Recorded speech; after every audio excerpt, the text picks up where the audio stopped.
Hey guys, tonight we're diving into a place that's somehow darker than a dungeon, stinkier than a stable, and packed with more disappointment than a medieval soup kitchen.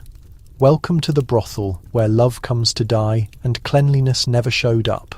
Before you settle in, go ahead and hit that like button and subscribe, but only if you actually enjoy falling asleep to mildly unsettling, completely factual history. Drop a comment letting me know where you're tuning in from and what time it is where you are.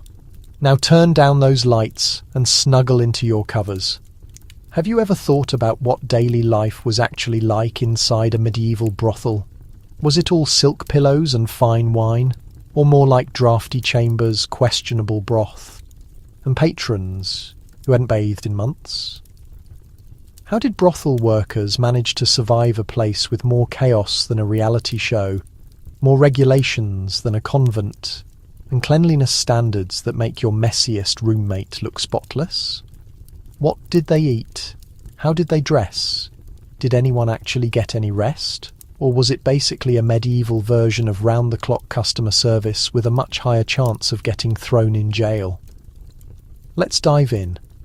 Congratulations! You've just awakened in 1352 in the heart of the medieval red light district. You're freezing, disoriented, slightly queasy from ale that probably had more mould than barley. And you've got an evening ahead that'll make you thankful for every dull Wednesday you've ever experienced. You stumble down a narrow passage that reeks like last season's turnips, only to find yourself facing a flickering lantern and a door that squeaks louder than your joints. Inside, the atmosphere is thick with smoke, bargain perfume, and the anxious energy of people who all swear their name is Margaret. Welcome to your temporary home for the evening. Don't worry about the rats. They're part of the package. Let's paint the picture. You're cold, exhausted, and you've lost sensation in your toes somewhere around the fourth puddle you wandered through. The alley behind you buzzes with the unmistakably specific sounds of medieval nightlife. The clatter of a fallen mug, the far-off shouting of someone haggling over turnips, and the distinctive splash of a chamber pot's contents making their daily journey into the street. If you're imagining this is just a regular inn with a bit of extra character, think again. The medieval brothel is part lodging house, part tavern, part nightmare, and completely unlike anything your history teacher ever dared discuss. The moment you step inside, you're smacked with a wall of mixed scents. Flat beer, animal fat candles, soggy wool, and whatever someone attempted to mask with a pinch of rosemary. The fragrance here isn't so much applied as it is deployed like a weapon, coating centuries of puzzling stains and embedded sorrows. If there's a breeze, it's not from the windows. It's the shared exhale of everyone realizing there's no escape now. The first thing that catches your eye is the decor, which falls somewhere between abandoned storage and creative fire risk. The furniture is a random collection, mostly inherited from customers who couldn't settle their bills or simply disappeared midwinter. There's a wobbly table supporting a single candle that looks ready to give up, three-legged chairs occupied by people with two functioning legs and questionable ethics, and a worn tapestry on the wall showing either a religious scene or someone dropping food. Hard to tell. You're welcomed, if that's the right term, by someone wearing a cap whose primary job seems to be staring suspiciously at newcomers. They don't bother asking your name. Nobody here cares about names, but they do want to know if you're paying up front. You nod, trying to appear like someone who understands currency. Money changes hands, gets counted, recounted, then quickly disappears into pockets. Receipts haven't been invented yet. Your only guarantee of payment is the slim hope that the proprietress has a decent memory. Let's discuss your fellow guests. A wandering trader snores face first on the counter, having lost both his coins and his footwear. Two local farm workers sit in the corner, whispering loud enough for everyone to overhear as they try to work up the nerve to approach Margaret, though which Margaret remains unclear. A minor lord in a poorly fitted jacket tries and fails to look inconspicuous. He's the only one whose boots haven't been gnawed by vermin. You're escorted to your lodgings, which is basically a small breezy room divided from the neighbouring space by a threadbare cloth and the collective determination of everyone in the building. The bed is a sack filled with hay, crunchy and uneven, marked with stains you pray are wine but suspect predate the current war. A candle no taller than your thumb sputters on the ground, threatening to extinguish itself out of mercy. But the real highlights are your bunkmates. You've got a couple of house cats of unclear colour, one mouse braver than most soldiers, and an ancient, irritable rooster who appears to be here involuntarily. Every noise gets amplified: the scraping of dishes, the jingle of coins, the muffled dispute about whether last week's bread still counts as food. Through the flimsy partition you can hear laughter, weeping, and the occasional medieval equivalent of customer service disaster. Just as you're getting comfortable, the proprietress herself shows up. She examines you with the battle-worn eyes of someone who's witnessed too many people attempt to pay with fabric scraps. She hands you a cup of wine that's suspiciously chunky and tastes like it might have been filtered through a dirty rag. You drink it anyway. It's either this or the well water, and nobody suggests the well water. As evening arrives and the brothel truly comes alive, you realise your contemporary problems, like losing internet or running out of oat milk, are nothing compared to discovering you're not alone in your quarters. You pull your scratchy cover over your head, listen to the distant sounds of medieval revelry, and make a mental note to appreciate your ancestors for creating walls, locks, and soap. And so your first evening in the medieval brothel starts. If you make it to sunrise, you might actually get breakfast, assuming the rooster allows you any sleep at all. Welcome to history's most horrible inn. Forget nobility. The brothel proprietress is the real authority here. She manages everything with an iron cooking spoon, a cutting wit, and the supernatural ability to spot unpaid debts from 3 rooms away. She'll evaluate you in moments and determine whether you're trouble, a paying customer, or worse yet, competition. Let's discuss power. Kings might control kingdoms, but the proprietress controls something far more complex. A building full of desperate workers, demanding clients, and animals that don't contribute to rent. She wields more influence than the local sheriff, more charm than the travelling monk, and a memory for debts that would make bankers jealous. She recalls every coin, every broken vow, and every sock abandoned under a mattress since last harvest season. You'll spot her immediately, partly because she's the only person not hurrying anywhere. She glides through mayhem with the confidence of someone who has nothing left to fear. Not flames, not famine, not even the city's annual street cleaning day. Her gown is constructed from several decades of fashion sewn together into one intimidating patchwork of silk, wool, and wishful thinking. Her hair is twisted up tight, not a single strand loose, as if challenging the lice to even attempt it. With one lifted eyebrow, she can end a fight. And with a single yell, she can summon every worker, cleaner, and chicken in the establishment to her location. Her preferred weapon. Not a blade, but the world's most threatening wooden spoon, ideal for breaking up brawls, prodding suspicious stew, or smacking the knuckles of anyone slow with payment. The proprietress's day starts before dawn and never really ends. She maintains a record book under lock and key, though honestly her mind is probably more secure than any lock in town. She manages reservations, monitors supplies, sets prices, and maintains order with diplomatic skills that would make the Pope envious. Someone once tried to cheat her with a fake coin. Legend says she chased him through 4 streets and recovered her money, plus interest and a bonus chicken. She knows every secret in the neighbourhood. If you want rumours, the proprietress already knows the ending. If you want credit, she'll laugh at you, then offer you a bowl of broth as consolation. She has a network of informants, mostly curious neighbours and bored cats, who keep her updated on every visitor, late payment, and missing blanket. The city official? She calls him by his childhood nickname. And when he appears for surprise inspections, she'll serve him tea and gently remind him about that incident when he lost his shoe in her basement. The proprietress is part manager, part counsellor, and part medieval security system.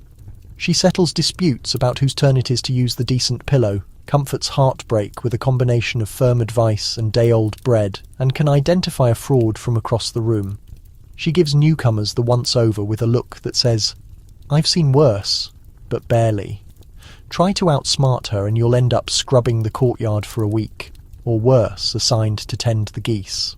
Occasionally, a customer attempts to charm his way into a discount or complimentary drink. The proprietress handles this by sharing a story so humiliating, so terrifying, and so personalised that even the most persistent cheapskate suddenly remembers urgent business at home. Rumour has it, she once convinced a local nobleman to pay triple just for the privilege of not being named at supper.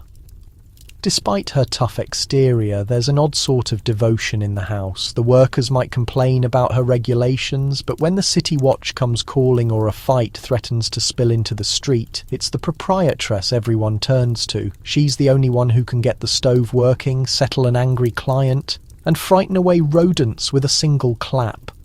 To outsiders, the proprietress might appear intimidating, maybe even harsh, but to her people, she's the final barrier against the world's chaos. She provides loans with interest, guidance, whether you request it or not, and the rare hug. Strictly after closing time and never where others can see. In the end, she's why the brothel survives. Without her, the roof would collapse, the stew would burn, and everyone would be sleeping in the street with the livestock. So if you end up in a medieval brothel, be respectful, pay quickly, and never underestimate the authority of a woman with a ledger, a spoon, and a grudge list longer than royal documents. Before you can relax, you're given a scroll of house regulations longer than a church service. No brawling, no freebies, no credit. And for heaven's sake, no singing past midnight. Soap is strictly limited and only marginally used. Let's examine these famous rules more closely, because surviving a medieval brothel isn't just about endurance, it's about compliance. First, you'll notice the rules are scrawled on a piece of parchment in questionably blotchy ink. Some rules appear recently added, probably after last night's episode with the goose. Others are so old, even the proprietress isn't sure what they mean anymore. No torch juggling in the main hall. Someone definitely learned that lesson through experience. Rule 1. No fighting inside the establishment.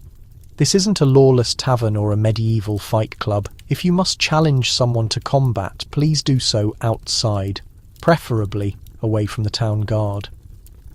Broken furniture costs money, and the proprietress isn't interested in adding repair work to her already full schedule. You'll discover that wounded pride is to be managed quietly behind the outhouse or through mutual exchange of passive-aggressive stares. Next, no free samples. The brothel may be the medieval world's version of customer service, but it draws the line at charity. Anyone caught giving away services for free is immediately assigned laundry duty, which means boiling bedsheets in a cauldron large enough to drown your dreams in. Strangely, no one ever volunteers twice. No credit, period. And the proprietress is serious. Forget about paying later. Forget, I forgot my money at home. Unless you're royalty, and even then, your evening starts and ends with cash up front. Any attempts to bargain, exchange IOUs, or trade your second-best goat will be met with a stare of disappointment so intense it could spoil fresh cream. No singing after midnight. This rule is rigidly enforced, following a memorable week when an overeager apprentice musician serenaded the entire block with his ballad of 12 beats. Everyone agreed it was catchy for about 5 minutes. The penalty for late-night performances now includes floor scrubbing, animal care, and a temporary soup ban. Now let's discuss the soap, the most precious, fiercely fought over, and heartbreakingly scarce item in the building. The rule is, Thou shalt not steal the soap. This is both practical and existential. The soap is, at best, a shrunken chunk of mysterious origin, passed from guest to guest and containing at least 5 different fragrances, none of them pleasant. If you steal it, the whole house will know, because you'll be the only one who smells vaguely like week-old lye instead of barnyard animals. Soap use is strictly monitored. Workers get ceremonial hand-washing before supper and an actual bath on alternating saints' days. For customers, it's a privilege, not a right. If you're caught sneaking an extra scrub, prepare for the proprietress's fury and a lengthy speech about community cleanliness. Considering the average medieval person bathes monthly, the mere existence of house soap borders on extravagance. No livestock upstairs. That's another favourite rule added after an incident involving a hen, 2 sheep and a bucket of ale. Let's just say the lesson was learned and the stains never quite disappeared from the rug. If your animal can't pay rent, it sleeps outside. There are also unspoken rules you'll learn quickly. Don't ask too many questions about the stew ingredients. Never inquire about someone's actual name, especially if they insist it's Margaret. And if the rooster comes inside, just leave him alone. He has seniority. These rules aren't just for show. They're what holds the chaos together. Without them, every night would turn into a riot of spilled ale, smashed furniture, and at least one small fire. The proprietress knows this and enforces order with the grim determination of a medieval teacher with a headache. Everyone, worker, guest, goat, falls in line or quickly wishes they had. So, as you settle in, clutching your precious sliver of soap and practicing your quietest humming, remember, in the medieval brothel, obedience isn't optional, it's survival, because nothing ruins an evening faster than the proprietress discovering you tried to pocket the soap. You thought medieval brothels were all silk and intrigue. Think again. Most workers wear threadbare linen, patched wool, and the occasional hand-me-down tunic that's seen more action than a warrior's armour. Accessories include decorative fleas and a subtle aura of disappointment. Let's set aside everything you've absorbed from romantic paintings and expensive TV shows. In an actual medieval brothel, luxury was mostly an optical illusion, like those velvet drapes that turn out to be sheep's wool dyed an ambitious shade of maroon. The real dress code is determined by 2 factors: what's warm and what hasn't completely fallen apart yet. If you're envisioning sultry gowns and feathered masks, adjust your expectations to layered burlap sack with bonus ventilation holes. The most common fabric in the brothel is linen.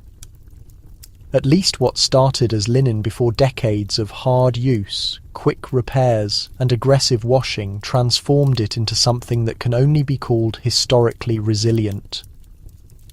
The standard undergarment is a washed-out tan, but sometimes it's more of an indeterminate colour thanks to the evolving pattern of stains that even the most optimistic laundress has abandoned, and that delicate trim is just where the fabric unravelled. Call it medieval distressed fashion. Over the linen, there's typically a wool overdress, hand-mended and remended until it resembles a map of defeat. Sometimes there's a faded apron to add some practical style. If you're fortunate, you'll get a borrowed shawl, scratchy, but effective at hiding the fact that your sleeves are mismatched lengths. Brothel workers trade clothes more frequently than gossip, so every garment has lived multiple lives and probably holds more secrets than the city clerk. Shoes, meanwhile, are an exercise in adaptation. The house provides a few worn pairs passed around like communal bread. Some have holes, some have unmatched ties, and all of them have a persistent, indefinable dampness. The smell can only be described as questionable. Many simply go barefoot, which is authentically medieval until you step on something sharp, and immediately regret centuries of technological stagnation. Let's not overlook the real stars of the dress code: lice. Lice aren't just an occupational hazard, they're practically part of the uniform in an era when bathing happens quarterly and combs are luxury items. Fleas and lice flourish in every seam, collar, and unfortunately, personal crevice. Brothel fashion means you're never dressed alone. Scratching is so universal it's become the house beat. Like the gentle clink of coins or the occasional distant sound of someone tumbling downstairs. Jewellery is minimal and highly functional. The typical brothel worker might have a strip of ribbon, a piece of coloured glass on twine, or a lucky pin kept for protection or prodding overly forward customers.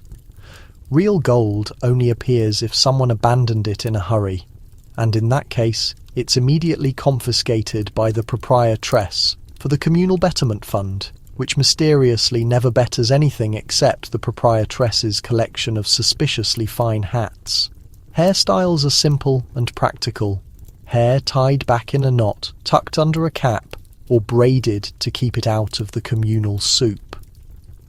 Lice remedies are homemade, ranging from vinegar rinses to hopeful prayers. The house maintains a communal brush, but it's rumoured to be jinxed. The aura of disappointment is a less tangible accessory, but it clings to every outfit nonetheless. There's something about wearing the same tunic you've seen on 5 different colleagues and 3 customers that humbles the spirit. If you catch yourself yearning for a velvet bodice, just remember, velvet in medieval times was so costly it would get you mugged, arrested, or both. Here, you're safer in your patchwork. And if you really want to make an impression, clean socks, the rarest luxury. If you own a pair, protect them with your life. They'll be borrowed, bartered, and possibly stolen by week's end. In a world without fabric softener or scented dryer sheets, the simple pleasure of warm, non-damp socks is the closest thing to paradise a brothel worker is likely to experience. So next time you grumble about laundry day, spare a thought for the brothel dress code. Less lace, more lice, and a fashion sense best described as apocalypse chic. If you want to survive the night, wear whatever you can find. Patch it with pride. And remember, the only thing more stubborn than stains here are the stories. Meet your clientele. Traders, soldiers, weary travellers, and a suspicious number of clergy who claim they're only here to rescue souls. Every visitor brings their own distinctive odour, negotiation tactics, and medieval misunderstanding of personal space. Let's take a slow, slightly horrified tour through tonight's roster, because the customers of a medieval brothel are nothing if not unforgettable. First up are the traders. They're the ones who strut in with jingling purses and marginally cleaner fingernails. They always claim to be just travelling through on extremely urgent business, but somehow they know every local drink special by memory. Their negotiation style? Haggling for 30 minutes over the cost of a room, then tipping with foreign currency no one can actually use. Traders love discussing themselves, their merchandise, and that one time they almost conducted business with a duke, except the duke tragically died of natural causes. Translation: plague or bad soup. Next, you have the soldiers. Gruff, boisterous, and so covered in mud you could grow vegetables on their boots. Soldiers move in groups and think they're charming.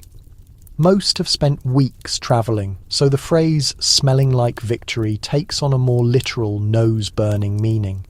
Their table manners are inventive, and their idea of romance is debating who gets the least lumpy section of the straw mattress. Still, if you want updates about battles or the latest town reduced to ashes, these are your primary sources. Just don't expect them to remember your name or their own by sunrise. Travellers complete the regular crowd. These are the hollow-eyed folks, shuffling in at all hours, carrying nothing but a walking stick, a sack full of regrets, and a blanket with the texture of dried fish. They're just thankful for a roof, a warm bowl of porridge, and a night without being rained on by weather or by the contents of someone's chamber pot. Travellers don't complain much, honestly. They're too exhausted to notice if the stew has extra protein, or if the mattress fights back. They'll sleep through anything, including medieval sing-along night. And then there are the clergy. So many clergy. Officially, they're here to monitor the spiritual well-being of the house, but everyone knows what's actually happening. You'll hear plenty about sin, repentance, and the importance of generosity, usually right before someone accidentally leaves a coin purse under a pillow. Some clergy are regulars, dropping wisdom and sometimes actual pearls if they're particularly well connected, before disappearing at dawn with a vow of silence and an interesting rash. Others insist they're just here for the soup. No one believes them. But the parade of regret doesn't stop there. Occasionally, you get a nobleman slumming it incognito, convinced no one will recognise him beneath his very common hat, which is actually a velvet cap with a feather so enormous it blocks the candle light. He'll try to pay him promises, poetry, or invitations to a feast that almost certainly doesn't exist. When exposed, he'll swear he's just an innocent shepherd searching for lost sheep. Everyone rolls their eyes and lets him maintain the charade, if only for entertainment value. You'll also encounter the perpetually broke locals. These are the same faces every week, each with a fresh story about why they can't pay tonight but will definitely make good next time. One lost his purse to a pickpocket. One is mourning a beloved pig. One claims the moon is in retrograde and it's unlucky to pay for anything on a Tuesday. The proprietress keeps a special record for these cases, and they usually end up doing chores or cleaning up after the goat until their debts are cleared, which is medieval for never. Now, let's not forget the occasional tourists, lost students, runaway apprentices, or travelling minstrels. These folks have grand dreams, empty pockets, and are usually fleeing something. A failed romance, poor marks in Latin, or just the local constable. They bring tales from distant places, a little music, and unfortunately, a fresh batch of lice. Each customer contributes something to the brothel. A new rumour, a new stain, a new chapter in the ongoing saga of what happened last night. Personal boundaries aren't really a concept. A handshake might become an embrace, or someone might just wander into the wrong bed and call it destiny. By morning, the parade of regret heads back into the world, carrying away their secrets, their questionable change, and a faint scent of tallow candles. If you're lucky, all you'll catch is a new story to share. If not, well, that's why the house keeps extra vinegar in stock. If you're hoping for a luxurious soak and a scented candle, lower your expectations. The communal bath is a leaky barrel in the courtyard and the soap smells like livestock. Most guests just try to drown their troubles in ale and hope the lice don't notice. Let's crush your modern expectations right now. Personal hygiene in a medieval brothel isn't just low priority. It's the priority seller. The concept of a relaxing bubble bath after a long night's work is as realistic as spotting a unicorn. Instead, the nightly cleaning routine is more survival challenge than spa experience. If you want to freshen up, you're welcome to use the legendary bath barrel, which is technically a former wine cask that now serves as both bathtub and scientific experiment. The water in this barrel is at best tepid if you're first in line. But after the initial customer climbs out, the temperature drops and the water gains extra richness. By the third bather, it's less of a bath and more of a swap meet for skin cells and secrets. On busy nights, the barrel is a revolving door of feet, elbows and hair that may or may not belong to current staff.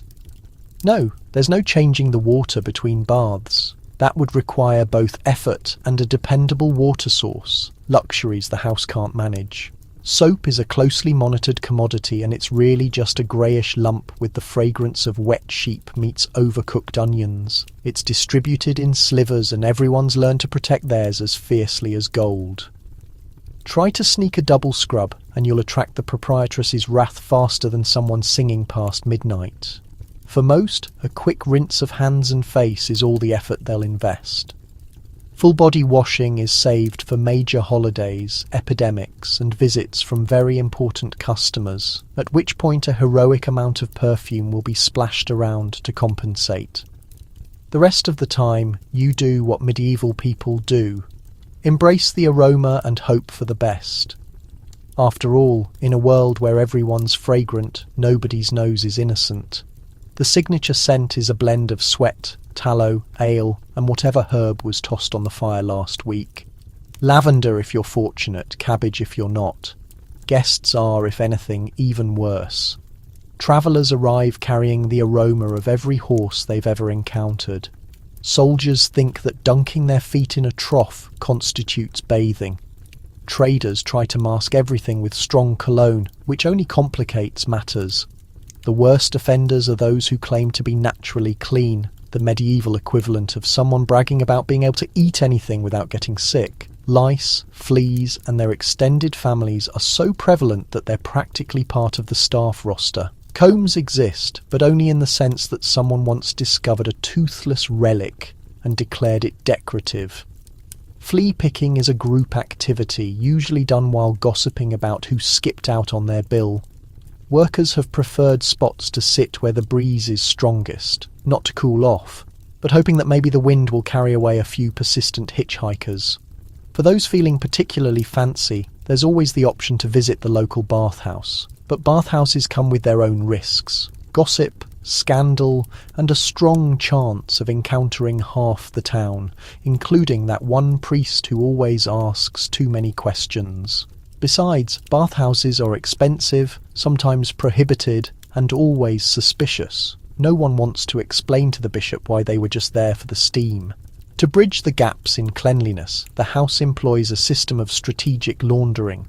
Bedding is changed occasionally. Shirts and undergarments are rinsed when they begin to smell stronger than the communal cheese. But mostly everything is camouflaged with fresh rushes on the floor and a prayer to Saint Anthony, patron saint of lost causes and lost soap. So, as you settle in for the night, surrounded by the aromatic tapestry of medieval life, remember, in this brothel, hygiene isn't an objective, it's a myth. And tomorrow you'll be grateful for every drop of that livestock-scented soap, every breath of fresh air, and every excuse to blame the dog for the way things smell. Because in the end, history stinks. And the brothel does too. Privacy is a myth. You're sharing quarters with 3 snoring workers, 2 chickens, and a goat who claims diplomatic immunity. Every groan of the floorboards reminds you that you're never, ever alone. Let's discuss what bedroom actually means in a medieval brothel. If you're expecting a private suite, soft sheets, or dare you dream, an actual mattress, readjust those expectations immediately. The shared bedroom is a triumph of creative crowd management, featuring a rickety wooden floor, a ceiling so low you can style your hair with it, and walls made of patched fabric, curtains that do a valiant but ultimately futile job of pretending to divide the space. The only thing separating you from the next person is the thin hope that everyone else is too tired to care. Your sleeping arrangements are less bed and more crunchy communal nest. A rough pallet stuffed with straw sits on the cold floor, creaking every time someone dares to breathe. If you're lucky, you secure a spot somewhere in the middle, away from the drafty gaps in the wall and only slightly within pecking range of the chickens. These birds aren't just pets. They're both early morning alarms and late night emotional support animals, as long as your idea of support is a sharp beak in the foot at 3 a.m.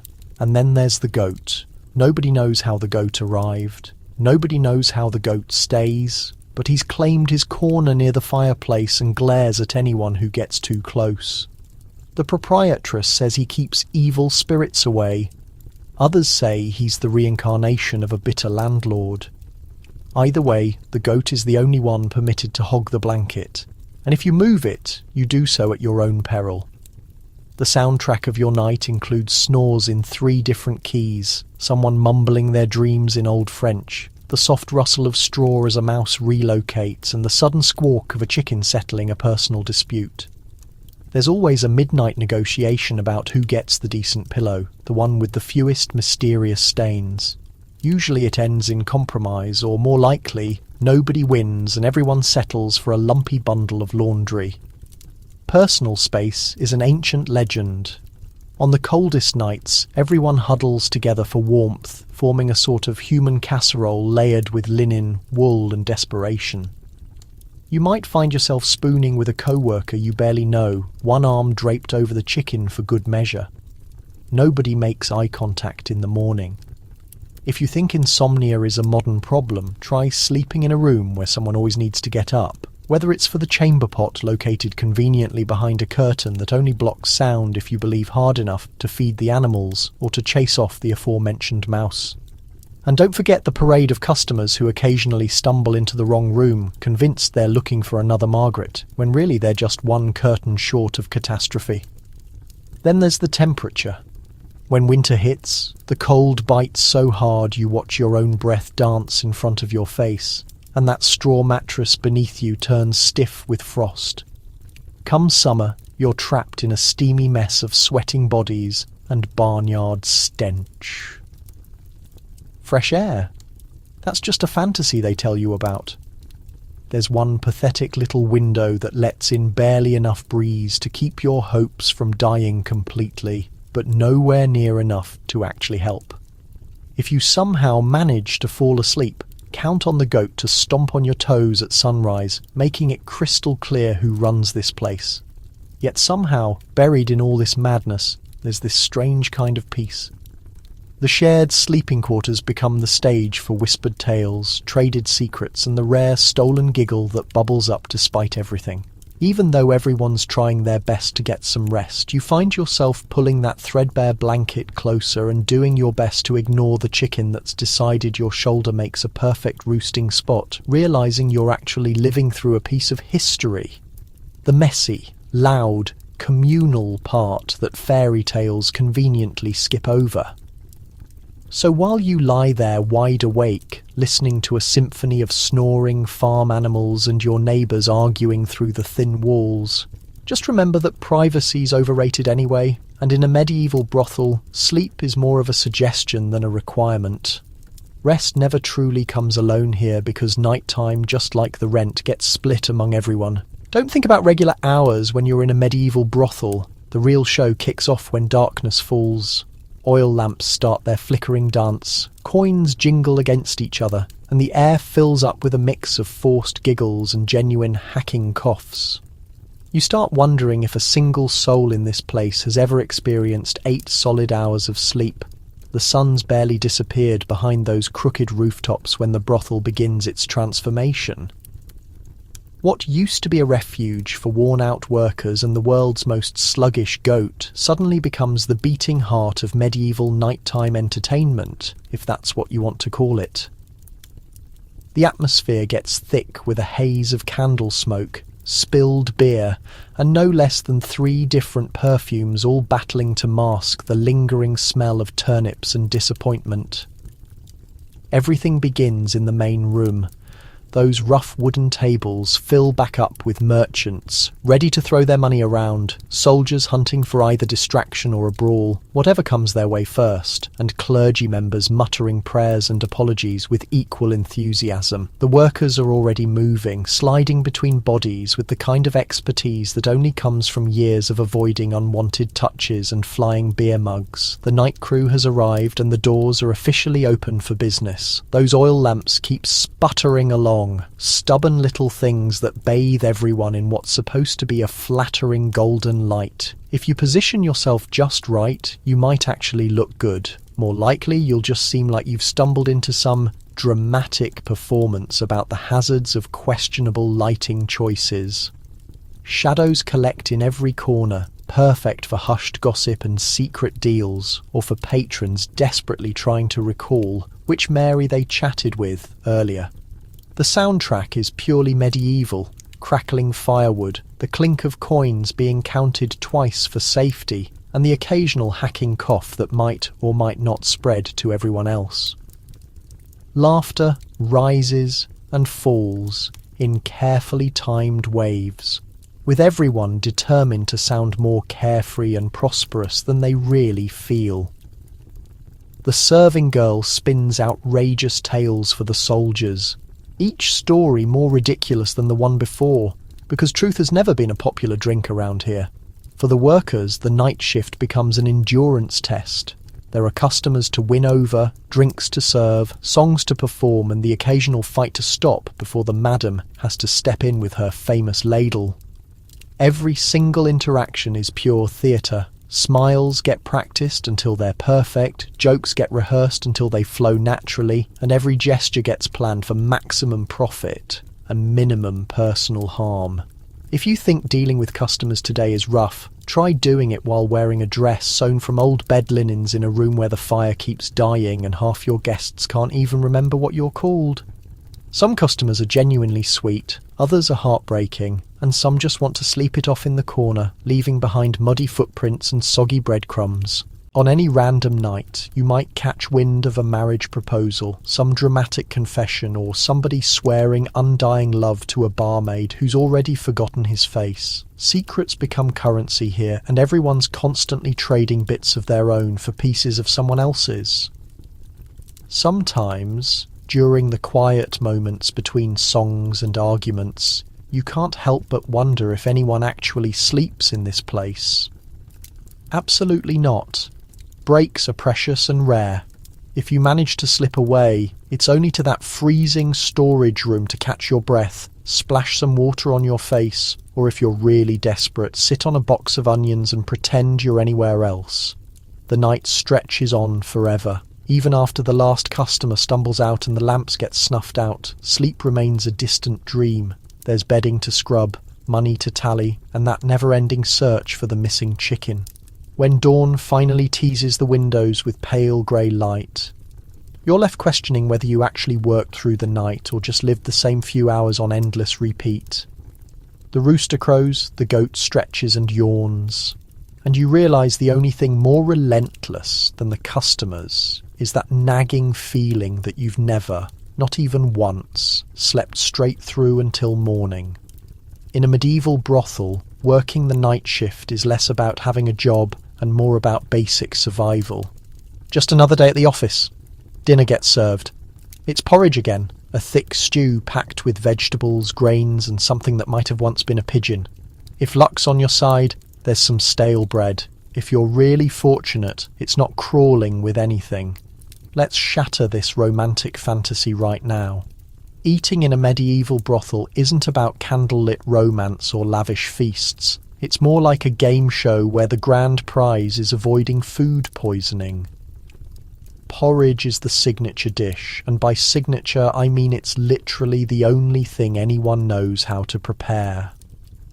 Night after night, the same beaten-up cauldron sits over the fire, bubbling away with the desperate hope that somebody brought a fresh turnip or at least a handful of barley.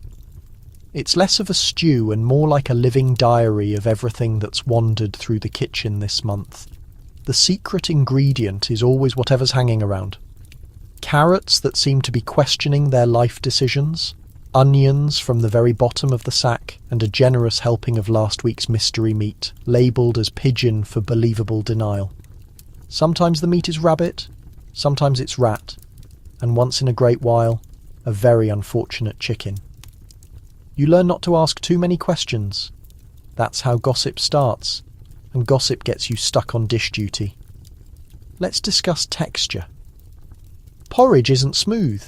It's thick, chunky, and sometimes chewy in ways that vegetables really have no business being.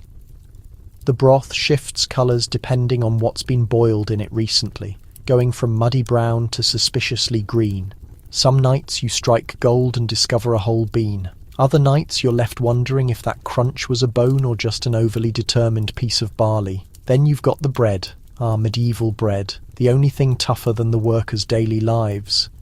The loaf is thick, grey, and so hard it could work as a weapon if a tavern fight breaks out.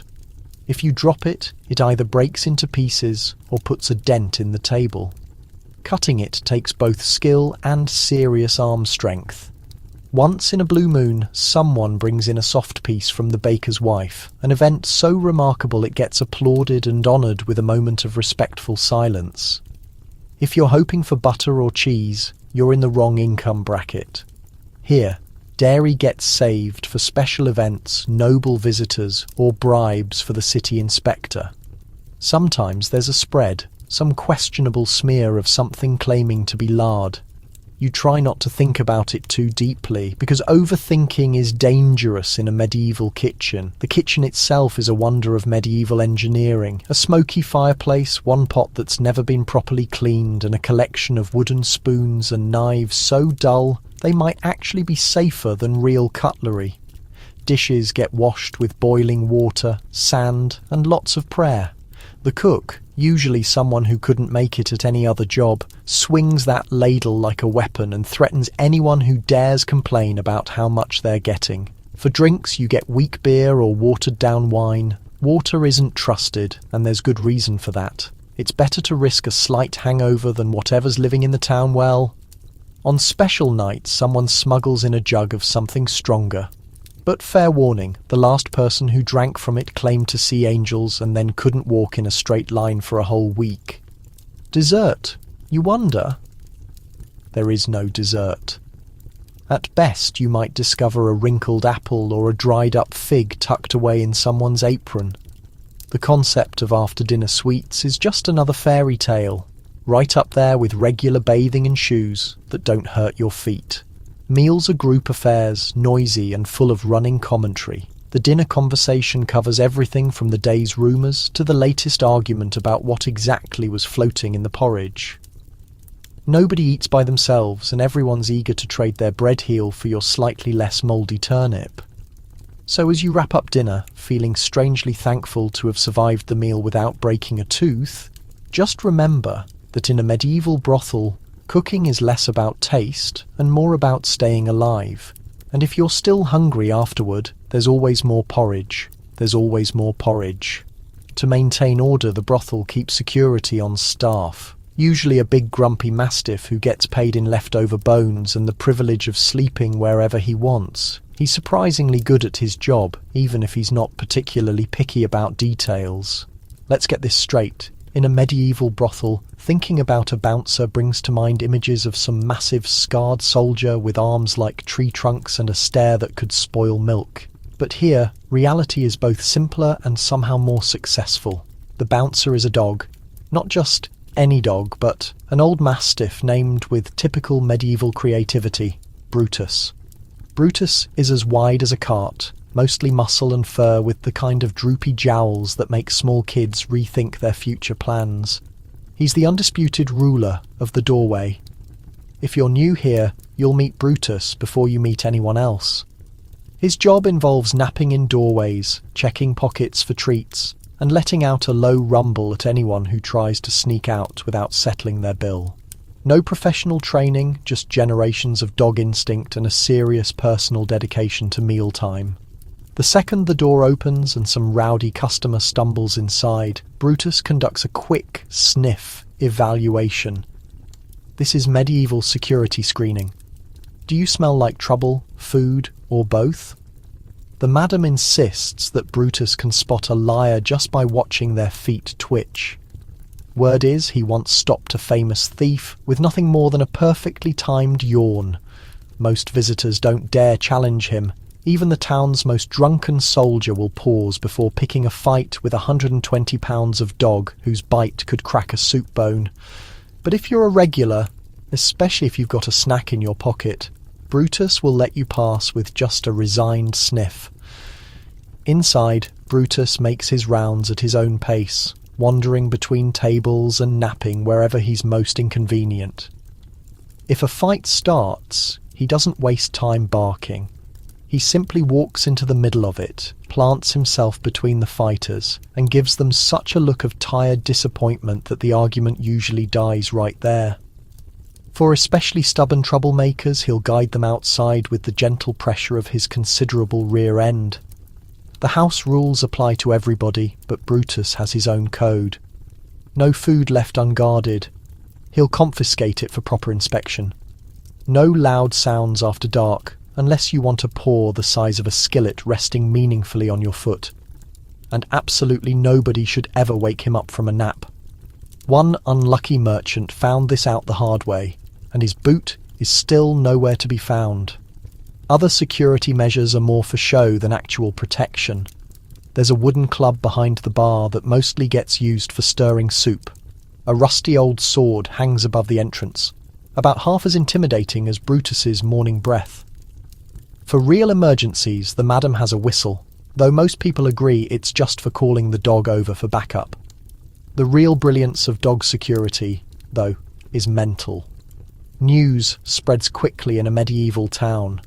Everyone knows the brothel is protected by a beast who's afraid of nothing except running out of bones. Small-time thieves, angry husbands, and even the occasional furious bishop will think twice before causing problems in a place where the bouncer drools on command. Of course, Brutus isn't flawless. He sometimes mistakes paying customers for delivery people and once spent an entire afternoon guarding a ham instead of watching the door. His zero-tolerance approach to cats is the stuff of legend. Still, he does his job and only asks for scraps and a warm spot near the fire. So if you're thinking about visiting, remember this. Don't try any clever tricks, don't leave your stew alone, and always, always say hello to the dog first. Because in this brothel, security might not be cutting edge, but it's faithful, massive, and constantly hungry.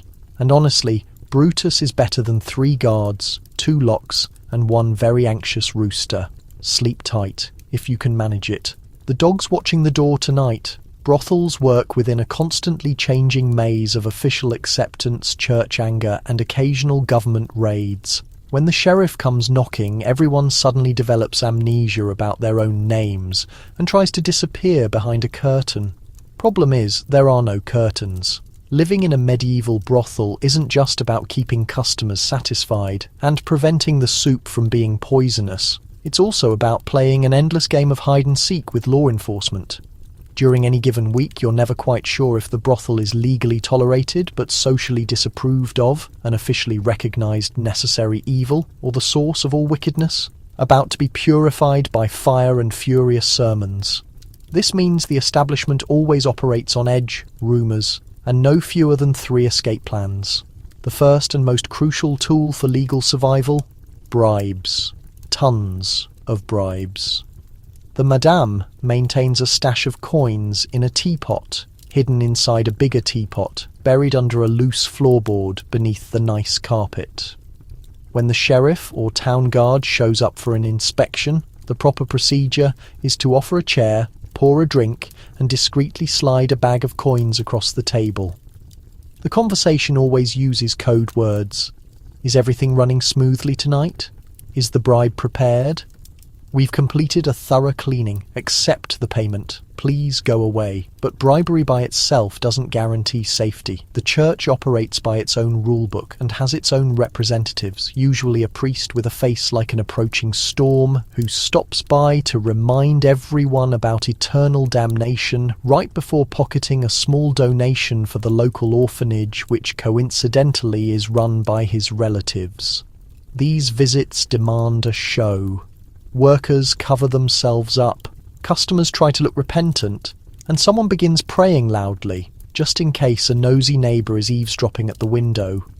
Shame becomes the evening's required attire, and the atmosphere gets so heavy with false righteousness, you could slice it with a communion wafer. Naturally, sometimes the authorities decide to organise a raid. Maybe the local bishop needs a political distraction, or the mayor's wife is feeling exceptionally righteous. Word travels fast. Some nervous neighbour or paid informant rushes through the door gasping with warnings. The reaction is complete pandemonium. Beer gets spilled everywhere, customers get shoved out the back exit, and staff suddenly become deeply involved in extremely innocent tasks like scrubbing floors, mending socks, or reciting poetry to the goats. Everyone forgets their actual names and when confused blames everything on Margaret. There's always a Margaret. Concealing evidence becomes an art. Money vanishes instantly, the good wine disappears, and that questionable pile of coins transforms into a charity collection for the needy. The madame pulls out a ledger filled with made-up entries, 2 dozen eggs, 1 bushel of apples, 3 barrels of regret. If the sheriff demands to search the building, he encounters Brutus the dog, who has very strong feelings about strangers carrying clipboards. When bluffing doesn't work and someone gets dragged away for questioning, don't count on loyalty. Everybody's got their story ready, and none of them match. The trick is talking in circles until the authorities get so mixed up, they figure the paperwork's more trouble than it's worth. The record for longest questioning session? 2 hours, and it ended with the bailiff buying rounds for everyone, still clueless about what actually happened. But the law's unpredictable. Some evenings, the brothel gets completely overlooked, deemed too valuable for visiting dignitaries or wealthy merchants who somehow lose their way home from church. Other evenings, it's target number one for moral crusades. There's never advance warning, just sudden rule changes, increased fines, or plenty of loud preaching about virtue that strangely coincides with tax season. To make it, the brothel walks the line between shadows and daylight, always watching the entrance. Everyone masters keeping secrets, creating false identities, and maintaining escape routes, just in case. There's always someone's friend on the town council, a relative married to the night guard, or a regular patron who happens to be the judge's nephew. Social networks are medieval insurance policies, fragile, unreliable, and absolutely essential. So when law enforcement shows up, stay calm. Flash your most innocent expression, stick to your fake name, and pray the madame's got the right payoff waiting. Because in medieval brothels, the boundary between lawful and unlawful is narrow, bendable, and usually up for negotiation. And when everything else fails, just pin it on Marjorie. But it's not just angry spouses or drunk troublemakers you worry about. Brothel existence is like playing disease bingo. No protection exists, no medicines available, and the top medical advice for coughing is drink more beer and try surviving. Let's be honest, medieval brothel healthcare makes today's internet diagnosis look like premium treatment. The house doctor is typically the most experienced worker, steady-handed, stocked with homemade remedies, and possessing unwavering faith in boiled onions' healing powers. Sterile conditions don't exist, except that time the madam attempted fumigating with burning herbs, triggering such spectacular coughing fits they're now celebrated annually with complimentary ale. After just one night, you'll notice the persistent, unavoidable company of lice and fleas. They're not merely problems, they're permanent residents. You're supposed to pluck them off like fruit from bread.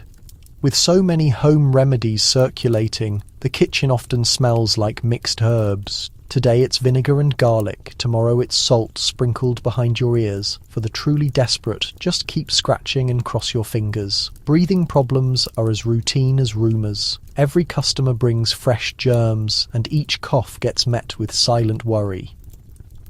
When someone starts sneezing, everyone passes the ale and lights extra candles, as if flickering flames can ward off sickness. No handkerchiefs exist, so sleeves serve as medieval tissues, an arrangement that wonderfully spreads colds and enhances the house's general scent. Then there are specialised risks, the kind only possible in buildings with countless visitors and minimal air circulation. The pox, various diseases, and an impressive collection of skin conditions all come with the territory. Treatments vary from herbal drinks to mysterious ointments with instructions like rub this questionable paste on it and hope it doesn't sting. The neighbourhood medicine seller does excellent business peddling potions called things like St. Agnes's Healing Brew or Maiden's Relief, none actually effective, but all tasting like disappointment. Physical injuries happen nightly. A misplaced elbow, a jealous lover climbing through windows, or customers who mistake gentle romance for medieval combat. Bruises serve as the brothel's unofficial medals of honour. Twisted ankles just come with the job. For broken bones, options are bleak. Visit the blacksmith's wife for a splint made from spare shoe leather, or grit your teeth and hope swelling subsides before your next shift. Meanwhile, the kitchen presents its own dangers. Food poisoning occurs so regularly it earns nicknames like the porridge purge or the stale bread shuffle. Without refrigeration, you eat whatever's served, chew carefully and hope your stomach matches your determination. If not, you're banished to the courtyard with only a bucket and the rooster for companions. Water can't be trusted. The back well is questionable and the river's strictly for emergencies. Like actual fire emergencies. Most people drink weak ale or wine to avoid dysentery's very real threat. Even so, stomach pain is inevitable daily life. Polite behaviour means not mentioning it. Just grip your side and nod knowingly at fellow sufferers. Don't forget the mental strain. Sleep, deprivation, anxiety, and constant threats of arrest or eviction combine to make stress its own medieval epidemic. No therapy exists, just gossip, prayer, and extra portions of whatever counts as dessert on rough days. Ultimately, health in medieval brothels combines luck, toughness, and ignoring that strange rash creeping up your arm. You hope for the best, drink to forget, and if nothing works, blame the livestock. Honestly, in places where the biggest cure for anything is wait and see, every dawn feels like a small miracle. Wages get paid nightly, and so do debts. The madam takes her portion, the bouncer gets his share, and what remains barely buys new stockings. The house always profits, especially when you owe rent. Let's examine brothel economics, where every copper penny gets measured, counted, and mysteriously weighs less than expected. Nightly earnings are calculated with grim accuracy by someone who knows exactly how little one coin can buy. Spoiler alert, it's not much. Workers queue after night shifts, exhausted and hoping for good news, only to watch the madam's finger steadily descend the ledger like a judge reading sentences. First comes the house percentage, an ancient custom and possibly history's earliest corporate overhead. The madame's cut varies by mood, season, weather, and the roof's current condition. That corner leak? That's another 2%. Deductions exist for broken dishes, missing linens, and once, memorably, for emotional trauma suffered by the goat. Everyone complains, but rules are rules, and only the madam holds the strong-box key. Next up, Brutus the guard. His payment comes as leftover stew, bones, and first choice of sleeping spots. But don't think expenses end there. Someone's always buying treats to stay in his good graces, or bribing him with cheese chunks to ignore extra ale cups. It's protection money, just fluffier. Now about rent. If you think modern landlords are harsh, try negotiating with a madam who's heard every excuse and created most herself. Your lumpy shared room bed costs a chunk of weekly earnings. Can't pay? You get assigned extra tasks, or worse, forced to wear the communal outfit until someone else defaults. What's left after deductions? Not much. Maybe enough for small luxuries. Some worn socks from the market, a tart apple, or if you're feeling wealthy, a sliver of questionable soap. Most workers hide savings in unlikely places. Inside old boots, sewn into garment hems, or buried in the chicken yard. The goat remains suspected of running underground economics. Hoping for raises? Good luck. Negotiating higher brothel wages is like requesting window seats on windowless ships. The answers always work harder or hope for rain. Some attempt supplementing income by offering extras, fortune reading, singing, or laundry services. But the madam takes cuts of those too, citing management costs.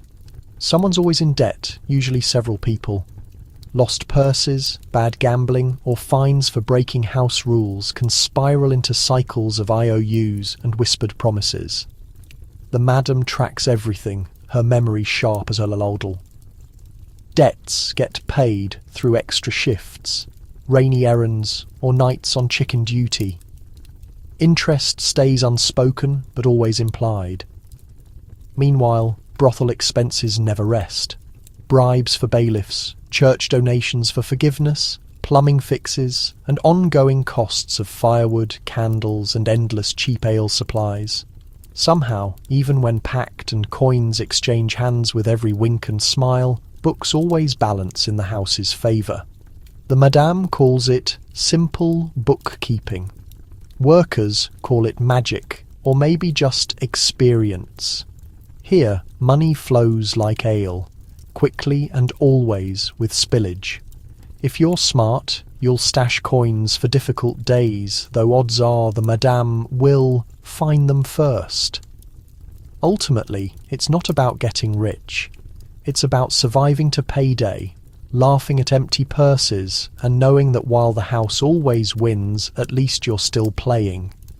So next time someone says, "Follow the money," remember, in medieval brothels, all paths lead straight back to the madam's strongbox. the house always wins, and the goat, naturally, gets his cut. When business slows, entertainment ranges from off-key singing to extremely low-budget puppet shows. Good nights, someone finds a loot. Bad nights, someone attempts knife juggling. Nobody wins. Let's paint the picture.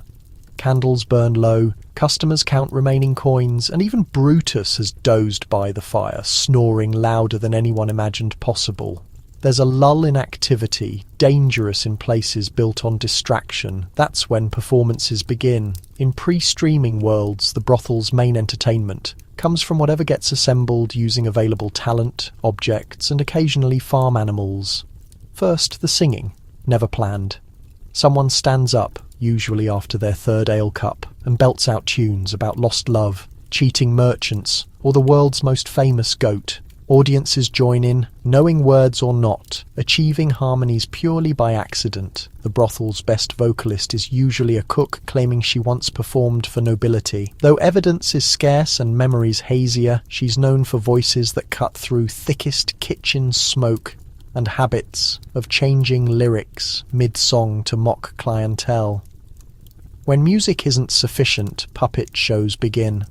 Props are always handmade, socks with button eyes, straw figures, and occasional turnips with painted faces. Stories loosely follow actual events, usually recent town scandals retold with extra comedy and questionable accuracy. If you're tonight's target, expect merciless roasting followed by wooden spoons as consolation prizes. Crowds love it, especially after sufficient ale. Nobody takes offence, at least until morning. Then there's notorious juggling, theoretically meant to amaze crowds. Practically, it's dodging flying objects. Usually jugglers are just bored farmhands who've drunk too much and decided showing off by tossing candlesticks, bread rolls, or mildly irritated chickens. Results range from accidental comedy to genuine chaos. The dog learned hiding under tables whenever someone yells. Gambling games are another staple. Dice, always weighted, always disputed. Card games without written rules and at least 3 possible winners per round. Occasionally, someone organises guessing games. What's that smell remains a house favourite, though nobody's truly won. When guests claim they're from elsewhere, they're recruited for storytelling, real or imagined, about lands where people bathe twice weekly and bread comes pre-sliced. Rarely, someone unearths lutes or battered drums, treating the entire house to real concerts. Music is enthusiastic, if not always tuneful, and everyone applauds. Everyone except Brutus, who howls until released outside. Dancing erupts, often more amusing than graceful, with partners switching and steps invented instantly. It's communal, chaotic, and surprisingly cheerful. Nobody cares about skill. What matters is making noise and forgetting troubles for precious minutes. Not all entertainment stays wholesome. Sometimes it's just gossip, sharing stories, spilling secrets, and dissecting recent scandals with more detail than local medicine makers put into potions. New rumours can travel from kitchen to front door under 5 minutes. By evening's end, everyone's heard 3 versions, each more dramatic than the last. When things really stagnate, entertainment turns philosophical. Someone might debate whether turnips beat carrots or if the bishop's nephew is genuinely as holy as claimed. These debates end when someone produces the last ale or the goat interrupts with his opinion, usually expressed by eating evidence. So while the outside world dreams of feasts and tournaments, medieval brothels keep spirits up with their own brand of chaos and creativity. Laughter is the house's real currency, and everyone leaves with stories, if not bruises, from stray bread rolls. Welcome to medieval Netflix. Low budget, high drama, always broadcasting. Forget the town crier. The brothel information network is fastest in town. Scandalous secrets, royal affairs, and recent food poisoning outbreaks all circulate before dawn. Welcome to Gossip Headquarters, where information flows faster than ale and walls have ears, plus noses, and occasionally tails if Brutus the bouncer is napping nearby. In medieval brothels, nothing stays private long. Kitchen staff know everything before breakfast. The madam knows before you've decided telling her. By sunset, even the goats caught up on latest scandals. If you thought your hometown was bad for rumours, you haven't met Marjorie, who possesses both the sharpest tongue and finest memory east of the city gates. Every shift, someone whispers in corners, pretending to polish silverware while actually sharing the juiciest tidbits overheard behind curtains. News travels table to table. Merchant bankruptcies, embarrassing rashes, the mayor's latest secret visits, which are only secret because he insists on disguises that fool absolutely nobody. By midnight, stories have changed 3 times and gained several fictional details, usually making them funnier or more damning. If someone sneezes twice at dinner, it becomes full-blown plague by morning. The whole neighbourhood doses themselves with garlic for protection. No boundaries exist for brothel information networks. Nobody's too important to escape its reach. Not priests claiming they're saving souls, not bailiffs who accidentally drop by during dinner rush, and certainly not the madam herself. Half the fun involves seeing who can spin the best version of her daily activities without getting caught. Even customers participate. Travellers trade stories for soup, and wanting extra ladles means offering rumours. Foreign merchants always attract attention.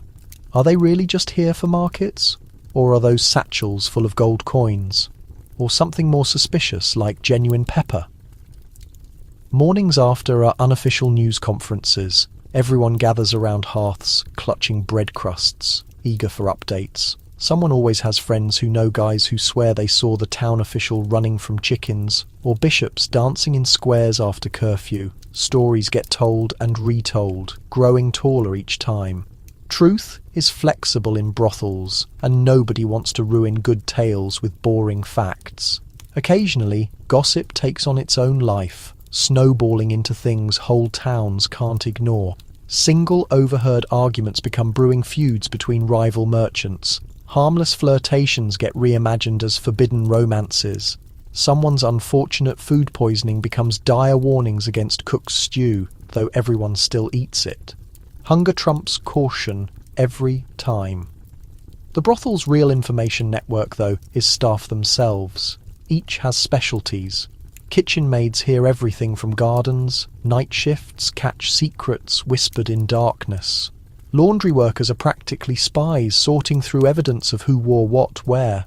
The madam is final judge, filtering rumours for leverage or amusement, deploying them when needed to settle disputes, discourage bad behaviour, or simply stay entertained. Woe to anyone trying to keep secrets here. The brothel is a living, breathing rumour mill, and the only safe secrets are ones you never say aloud. Even animals get involved. Missing eggs prove grand theft. Wandering roosters spark sabotage accusations. Brutus's favourite napping spot is a treasure trove of overheard half-truths. In worlds without newspapers, social media, or reliable mail, gossip is the real pulse of brothels and entire towns. It's how alliances form, enemies get warned, and reputations get crafted or destroyed overnight. So if you've got something to hide, keep your head down, mouth shut, and story straight. Because here, news travels at shame speed, and everyone's listening for next headlines. Every worker here balances personal faith with jobs local priests condemn. Every Sunday, some pray before bed, some after, and some just hope they won't get recognised at church. Let's set the scene. In medieval Europe, faith isn't just for Sundays. It's daily life's background music, the air you breathe, and sometimes the only thing between you and eternity of creative afterlife punishment. For brothel workers, this means living daily on theological edges, trying to keep one foot in heaven while the other dances suspiciously close to flames. Local priests are both regular visitors, just checking on souls, mind you, and loudest pulpit critics. Every Sunday sermon ends with thunderous condemnation of sin, temptation, and that den of iniquity on town's edge. There's always subtle glances toward Marjorie, who stares straight ahead, clutching prayer books and trying not to look like someone who spent last night hiding noblemen in linen cupboards. Prayer is daily balancing acts. Some workers kneel before bed, reciting prayers their mothers taught them, asking forgiveness for what I'm about to do, what I did, and whatever I'll forget mentioning. Others light candles at corner shrine altars, hoping the Virgin Mary's too busy elsewhere to check guest lists. Still others just mutter quick sorries under their breath and promise doing better. After payday, church attendance is expected. After all, appearances must be maintained. Churches are social life centres, the only places where even the brothel's most infamous faces can blend in for hours. Some wear their finest and only dresses, heads covered and eyes downcast, hoping priests don't recognise their shoes from previous nights. A few risk choir singing, figuring nothing says repentant like well-hit high notes. Yet religious guilt is more than public shaming and anxious prayers. It's woven into every interaction, every passing nun's glance, every whispered rumour about sinful life curses. Staff swap horror stories about pious relatives and dreams of hellish punishment. The madam, pragmatic as always, insists God helps those who help themselves, and that includes tipping cooks. Confession is strategic exercise. Nobody wants too much detail. Sins get described vaguely. I was less than virtuous, or I spent time with questionable company. Priests listen, sigh, and distribute penance. Sometimes so many prayers that workers suspect they're just trying to boost church attendance numbers. After all, every Hail Mary is a minute spent not worrying about house stew. But faith isn't just burdens, it's also comfort in worlds where tomorrow's never guaranteed and bad winters can mean starvation. Hope is currency. Workers pray for health, safety, and that town guards will get lost going home. Every lucky streak, no injuries, no raids, extra coins from grateful guests, gets seen as small miracles, proof that someone up there still listens, even if only from curiosity. Of course, some clergy are more understanding than others. Occasional visiting friars pause on their way out, slip bread loaves to kitchens and whisper, "We're all sinners, but at least you make the world interesting." It's the sort of blessing you don't write home about, but it softens guilt's edge all the same. So as you lie in bed, staring at flickering candles and debating whether to add another prayer for good measure, you realise faith and survival have always gone hand in hand. Here in brothels, the only real sin is forgetting to hope. Because even in worlds of whispered shame and second chances, everyone's looking for redemption, or at least a little mercy before roosters crow. Sometimes brothels receive visitors less interested in pleasure and more in eavesdropping, blackmail, or recruiting for questionable crusades. These are nights when everyone pretends sleeping. If you think brothels only worry about rowdy customers and occasional runaway goats, think again. Real tension starts when certain guests slip through doors, sharply dressed, darting eyes, suspiciously clean hands. You know instantly these aren't usual crowds here for pottage bowls and bad decisions. No, these are unwanted guests, nobles on secret missions, spies with nothing to lose, and political schemers whose idea of wild nights is collecting blackmail material for later. Let's start with nobles. They arrive in disguise, or so they think. "Just a humble merchant," says the man whose boots cost more than whole establishments. He's nervous, clutching purses and watching every shadow. He's not here for pleasure, he's here to catch someone else in acts. Maybe rivals, rebellious cousins, or even his own sons. Nobles use brothels like chessboards, moving pieces around for advantage. If madams are lucky, they get hefty tips to forget nobles were ever there. If not, they're left with houses full of jumpy staff and customers who suddenly remember urgent business elsewhere. Then come spies. You never know they're spies until too late, but afterward everyone swears they knew all along. They linger in corners pretending to drink, listening with intensity that could curdle milk. Their questions are casual, but somehow you end up telling them more than intended. They ask about mayors, bishops, even cooks' political opinions. By the time you realise you've said too much, they're gone, and rumour mills are racing. Sometimes brothels get visited by recruiters for questionable crusades or dubious adventures to distant lands. These types promise riches, glory, and most suspiciously, clean water. They're looking for strong arms, loose lips, and anyone desperate enough to sign up. Most staff learn to feign sudden headaches, develop pressing chores, or vanish behind strategically placed curtains until recruiters give up. The last person who agreed joining holy causes spent 3 weeks digging monastery ditches and came back with new appreciation for indoor plumbing. Blackmailers are worst of all. They come quietly, taking notes, watching for slips. Secret trysts here, misplaced letters there. They don't care about house rules, Madam's glares, or even Brutus's snarls. Their weapon is information, and they wield it with all the subtlety of dropped chamber pots. Staff know to watch their words, cover tracks, and if everything fails, threaten to set goats on anyone getting too nosy. On these nights, atmospheres shift. Usual laughter is quieter, conversations shorter, and everyone makes points of looking very busy. Nobody wants drawing attention. Regular customers sense it too, suddenly remembering family back home or work to do in mornings. Only the most oblivious keep drinking, and even they start lowering voices and checking corners for listeners. The madam, of course, has her own strategies. She makes shows of cleaning tables, moving from group to group, eyes sharp as ever. If she doesn't like what she hears, she's been known to accidentally spill ale on incriminating documents or orchestrate spontaneous sing-alongs loud enough to drown out secret deals. Sometimes she sends Brutus to sit next to worst offenders. A bit of dog saliva works magic for keeping mouths shut. So, what happens when you notice an unwelcome visitor? The solution is straightforward. You act like you're sleeping, occupied, or suddenly hard of hearing. When you're truly anxious, you can always say you're just the kitchen help. Nobody ever questions the person mixing the soup. By daybreak, the strange visitor has vanished.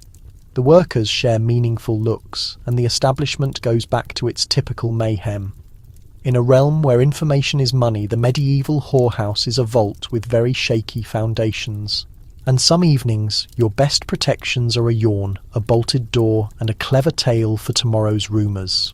For any sickness, there's a folk cure using bloodsuckers, stewed plants, or simply massaging onions on the affected spot. Physician is a generous description. Optimistic beginner fits better.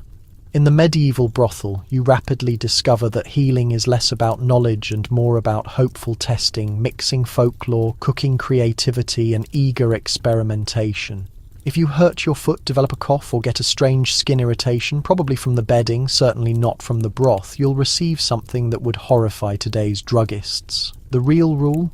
If it doesn't work, at least it should taste awful enough that you'll think twice about whining again. We'll begin with the standards. Leeches are the multi-tool of medieval treatment. Painful throat, leeches. High temperature, additional leeches. Unexplained puffiness, leeches. Plus, a hearty prayer for safety. The establishment keeps a medicine box in the cooking area.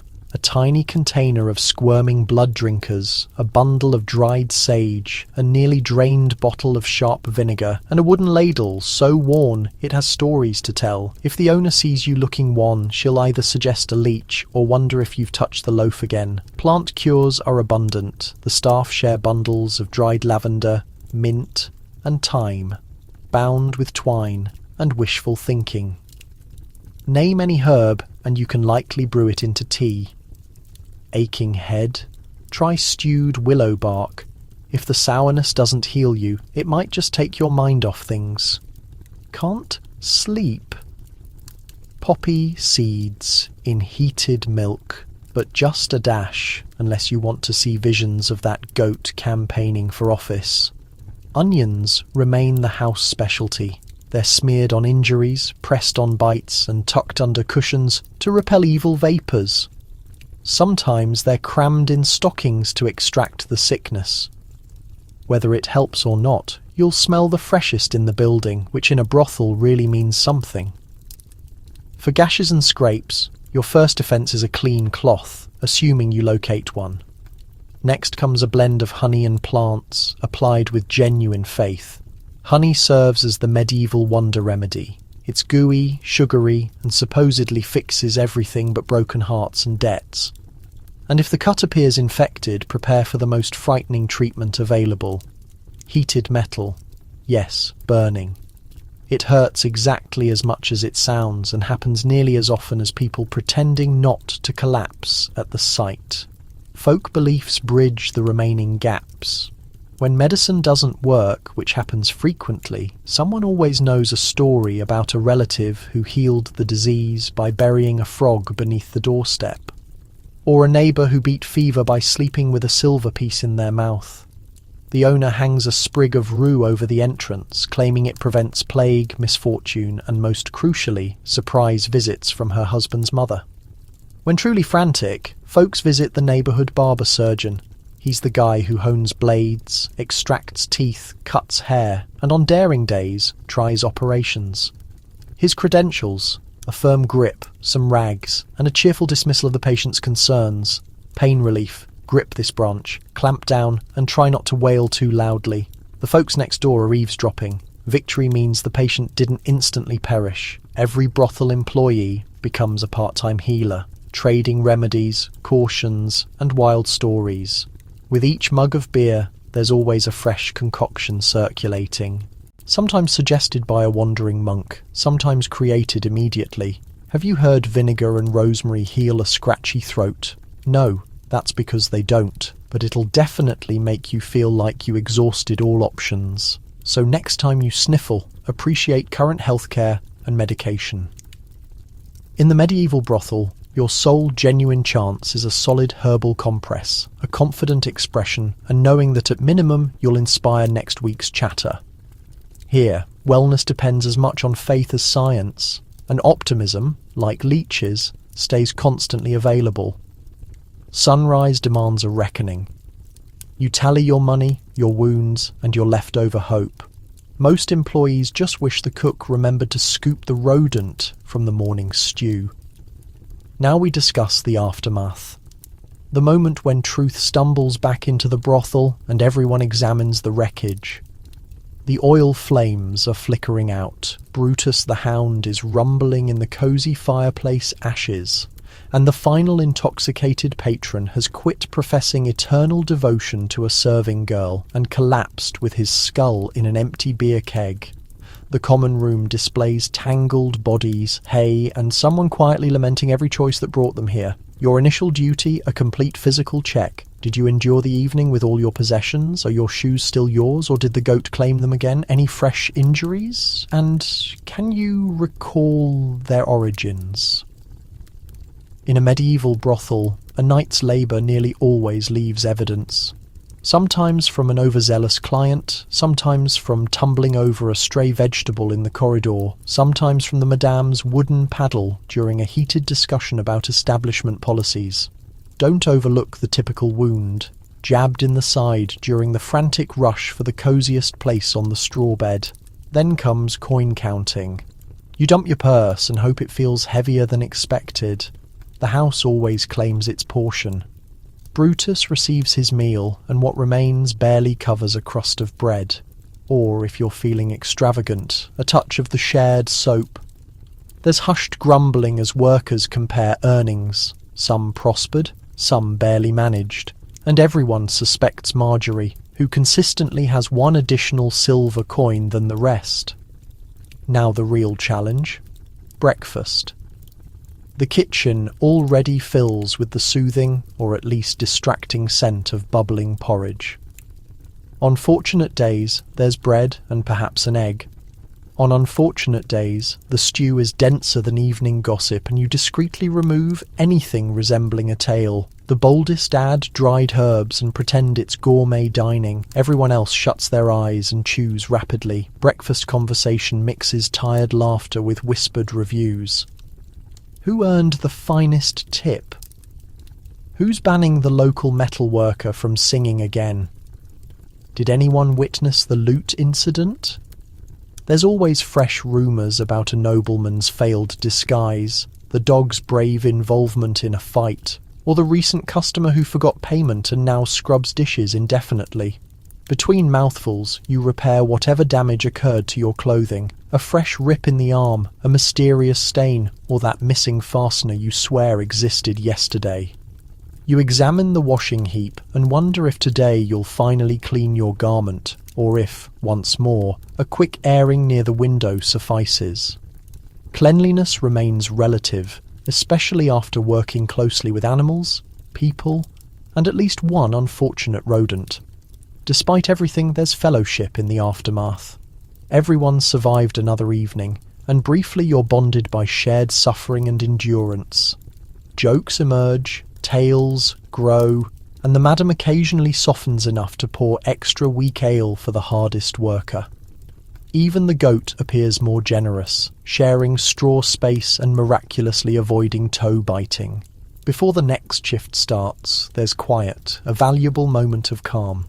Some doze in corners, others sneak outside for sunlight, and ambitious few begin fixing whatever broke overnight. The morning after reminds you, existence in a medieval brothel stays difficult, often painful, but somehow always manageable. And hopefully the stew will be rodent-free, at least today. Sometimes people genuinely fall in love in a brothel. This is commonly considered a dreadful mistake, but that doesn't prevent anyone from attempting it.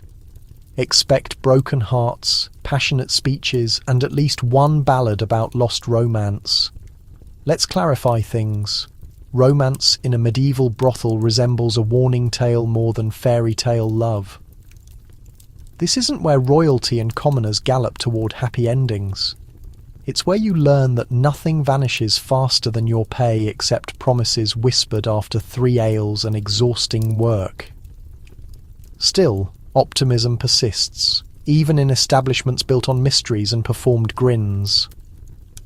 The familiar story unfolds.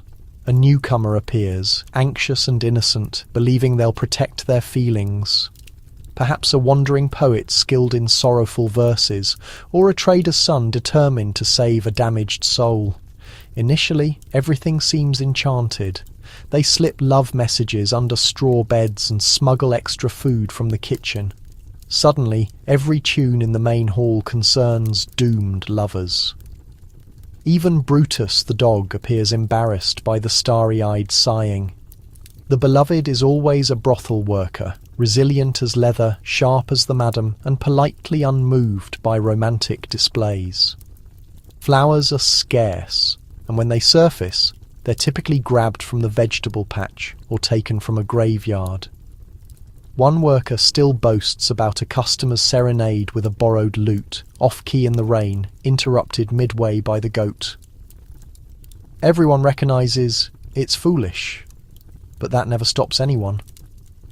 There are passionate midnight confessions, secret meetings behind the ale casks, and unavoidably public arguments when reality arrives. Sometimes customers get so swept away they propose marriage right there in the main area, usually after the 4th wine cup and frequently to the wrong Mary. It's traditional to accept at least until morning, when both parties sober up and realise real life isn't a song. Yet genuine fondness occasionally blooms. A shared laugh, an understanding glance, a whispered agreement to split tips on crowded nights.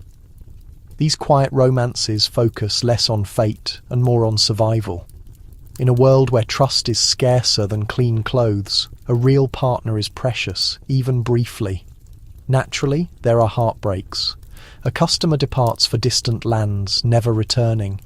A worker grows tired of midnight serenades and pursues new dreams, or simply someone with better food provisions. The love songs change from hope to sorrow, and communal comfort comes with morning's thin ale. More than one has sworn off romance permanently, only to be spotted blushing by the flames the following week. The madame has opinions. She insists romance hurts profits. Nothing damages the evening's income like a jealous lover or unexpected proposal.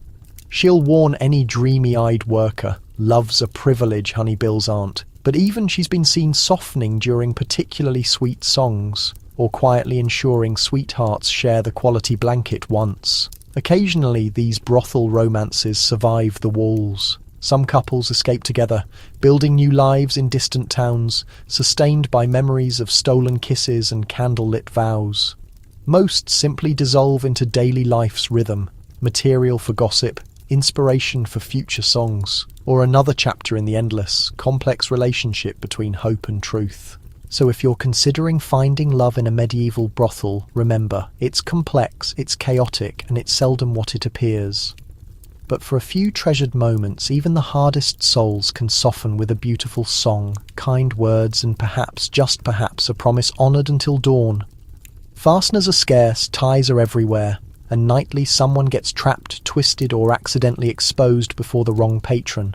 The brothel repairman stays constantly busy. Welcome to the clothing battles, where the biggest danger isn't what's in the soup, it's what's securing your shirt together.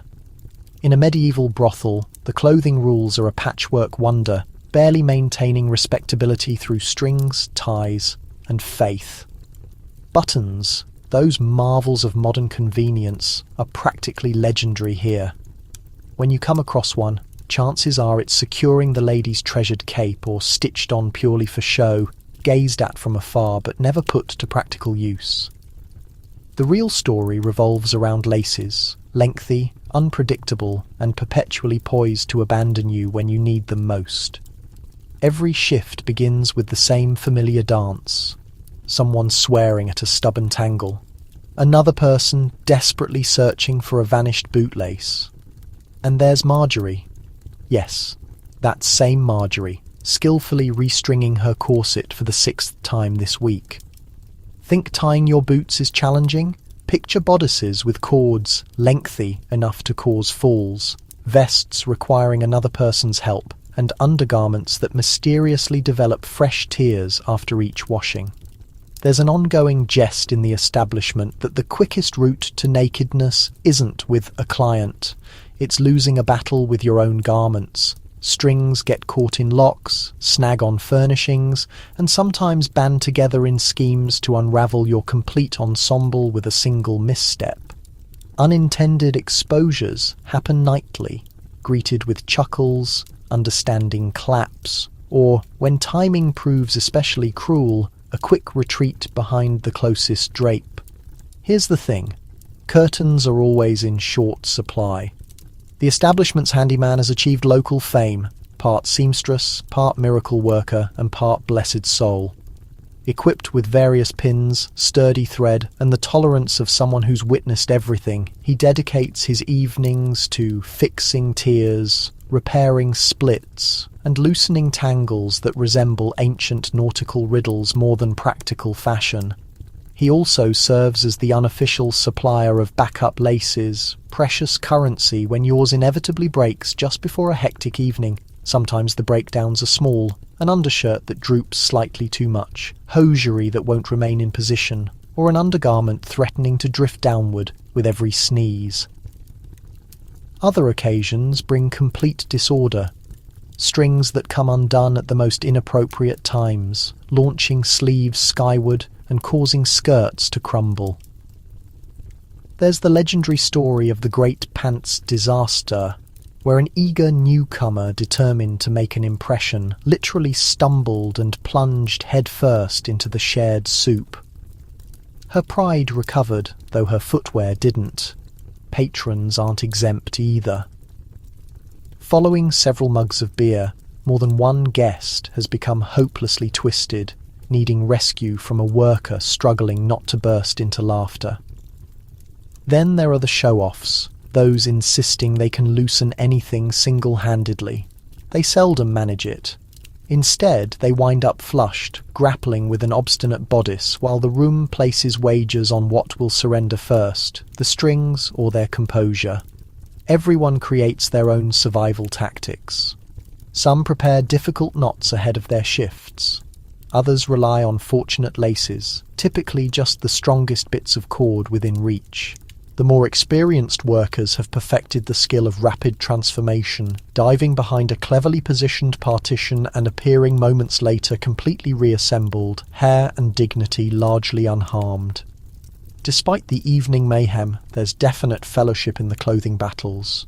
Assisting a colleague with lacing, exchanging tunics, or helping someone recover from a disastrous slip is simply another aspect of existence here, a customer's routine as tallying coins or avoiding Bruno the Hound. Giggles, eye-rolling, and the rare boast about surviving a full week without clothing catastrophe are the connections binding this place together, even when the garments fail. So should you ever end up in a medieval establishment, keep in mind, never discount a simple lace. Always make friends with the repair person, and understand that dignity is optional, but humour is completely necessary. Not everyone here avoids a little side business. Watch your money pouch, your boots, and your morning meal. When something vanishes, look beneath the mutt. The medieval establishment isn't suitable for the innocent or the gullible. It's a churning mixture of chance, despair, and, let's face it, quick fingers. The only thing more frequent than a nasty cold is the sudden vanishing of whatever you carelessly left alone. Everyone operates their scheme. In a place packed with meagre pay, mounting debts, and excessive mouths to support, some inventive wealth redistribution is merely part of the evening ritual. Primary law guard your coin purse like it's crafted from precious metal, even if it holds only a single penny and a fastener you swear will bring luck someday. The instant you look away, that pouch might sprout legs and wander off independently.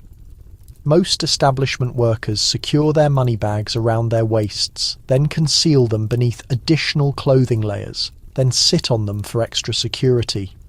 Stories exist about a famous pickpocket who once snatched a coin bag tied around a patron's throat while he remained conscious.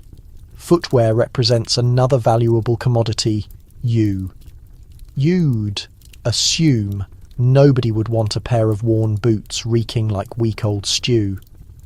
However, in the establishment, shoes equal legal tender.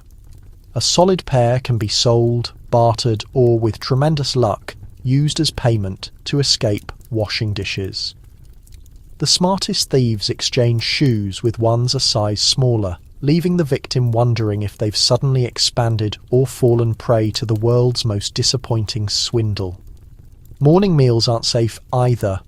That final bread heel you saved for later vanished. The cheese bit you hid behind the pitcher disappeared. Even the toughest eggs have been known to vanish between cooking area and dining space, whisked away by someone with quick hands and an empty belly. There's a persistent joke that finding an additional meat piece in your stew probably means it's been stolen and returned multiple times before reaching you. The true skill lies in knowing where to search when items disappear. Beneath the straw bedding, obviously. Hidden inside a cushion cover, naturally. However, if you're smart, you always investigate under Bruno the dog. The establishment's guard has a talent for resting atop the most precious loot. Whether it's a partially consumed sausage or a guest's lost sock, he doesn't distinguish ownership. If it's comfortable, edible, or smells intriguing, it belongs to him now. Naturally, not all thieves are experts. Some are simply starving, desperate, or restless. There are minor hustlers trading stolen fruit for rumours and pickpockets who'd rather grab a cloth than risk genuine confrontation. The proprietress, perpetually ahead, maintains a lost property container behind the counter, filled with everything from jewellery to unmatched mittens to a puzzling jar of preserved onions nobody claims. When something valuable disappears, there's an establishment-wide hunt. Part treasure hunt, part accusation game. Charges fly, partnerships form and crumble, and the real culprit typically participates in the search just to deflect suspicion. The veteran workers understand that the genuine challenge isn't avoiding capture. It's avoiding capture multiple times in one evening. Repeat criminals receive waste duty or must recite the proprietress's most disliked bedtime tale to Bruno, who pays attention intently and then dozes on their feet. Minor crime weaves itself into the establishment's daily fabric. It's the foundation of endless disputes, private jokes, and inventive solutions. After all, if you can't locate your breakfast, perhaps you borrow another person's. If your sole clean shirt disappears, attempt the washing heap. Just hope you don't grab something belonging to the chef. When everything else fails, shrug, chuckle, and continue. Ultimately, what disappears returns, usually as someone else's missing sock. So if you're fresh to the medieval establishment, remember, trust nobody, mark everything, and always monitor Bruno. Because in a den of thieves, among criminals, the sole real offence is leaving your breakfast unprotected. In the medieval establishment, creatures function as bed warmers, security systems, and occasional emergency provisions. They're also surprisingly critical of your vocal abilities. Let's be realistic. When you picture sharing quarters in an establishment, your initial concern probably isn't, will a goat consume my cushion? But here, in the constantly surprising realm of medieval hospitality, animals are as essential to establishment life as cold draughts and puzzling stains. The building is a busy zoo where dogs, cats, hens, and naturally, the notorious goat are less visitors than unruly four-legged employees. Consider the goat, for instance. He remains unnamed because everyone believes that would grant him excessive authority. He wanders the establishment with the confidence of a property owner who's months behind on maintenance. His qualifications include bed warmer regardless of your preference, security deterrent. His head strike is famous, and emergency food backup. Nobody discusses this within hearing distance. Just in case he comprehends speech, he enjoys tunic edges, bread pieces, and any abandoned washing. Leave your cover on the ground, and it's his by midnight. Attempt singing poorly, and you'll receive a bleat so critical it could accompany a performance evaluation. The hens rank second among animal housemates. Technically, they should remain outdoors, but try explaining limits to a bird that survived 3 harsh winters and a small cooking fire. They're the establishment's integrated warning system, screeching at every unknown footfall and sometimes launching themselves into beds for warmth. Eggs are treasures if you discover one before the goat does, and feathers in your hair are nightly certainties. If you're truly unfortunate, a hen will decide. Your torso is the ideal perch at 3 in the morning, leaving you with a pulse rate worthy of a combat evening. Then there's Bruno, the househound and security. As much a housemate as a protector, Bruno selects his resting place based on premium locations wherever the floor stays warmest, or wherever someone recently abandoned food. If he chooses you as his favourite, you might share your straw bedding with 120 pounds of drooling, snoring devotion. Just hope he's not feeling particularly protective, or you'll remain trapped until sunrise, held prisoner by a paw the size of a meat joint. Don't overlook the cats. Every establishment houses at least one, frequently more. Sneaking through windows, hunting mice and snatching the finest morsels from the kitchen. They control the rodent numbers somewhat, and everyone silently hopes the local minister won't spot them and begin muttering about witchcraft again. Cats judge less than goats, but show more selectivity. They'll only snuggle with you if you've experienced a particularly rough day, or if you're dressed in something dark. Animal housemates bring certain unpredictability to existence. You discover to inspect your boots for surprises, protect your breakfast with one hand, and never, ever leave anything consumable within a goat's sight. Sometimes you're awakened not by sunrise, but by a heated territory dispute between a rooster and a mouse, both considering themselves senior personnel. It's hardly restful, but the house stays lively. On the positive side, animals offer comfort. Their heat is genuine on winter evenings, their behaviour provides endless amusement, and their constant presence, an odd type of friendship in a world where trust costs dearly. The goat might chew your cloak, but he'll also drive away strangers. Bruno might claim your pillow, but he'll growl at anyone threatening you. The hens might disturb the quiet, but at least you'll never sleep through a blaze. So if you're settling down for another unpredictable evening, tuck your socks beneath your head, keep one eye on your breakfast. And remember, in the medieval establishment, Your animal housemates aren't companions. They're survivors, entertainers, and sometimes the best friends you never requested. Just don't expect them to honour your privacy or your singing. After one evening, you're already scheming your departure. Whether it's wedding a customer, escaping with the musician, or simply hiding in a container until spring, every plan appears more reasonable after an evening here. Welcome to the morning after, when the stew still tastes questionable, the bruises are recent, and you've spent another restless hour listening to the goat critique your snoring. Your priorities have changed. You no longer fantasize about wealth or romance, just a swift exit with both shoes and your dignity preserved. The desire to escape is as ancient as establishment life itself, and you'll soon learn that everyone here harbours at least one wild scheme bubbling just beneath the surface.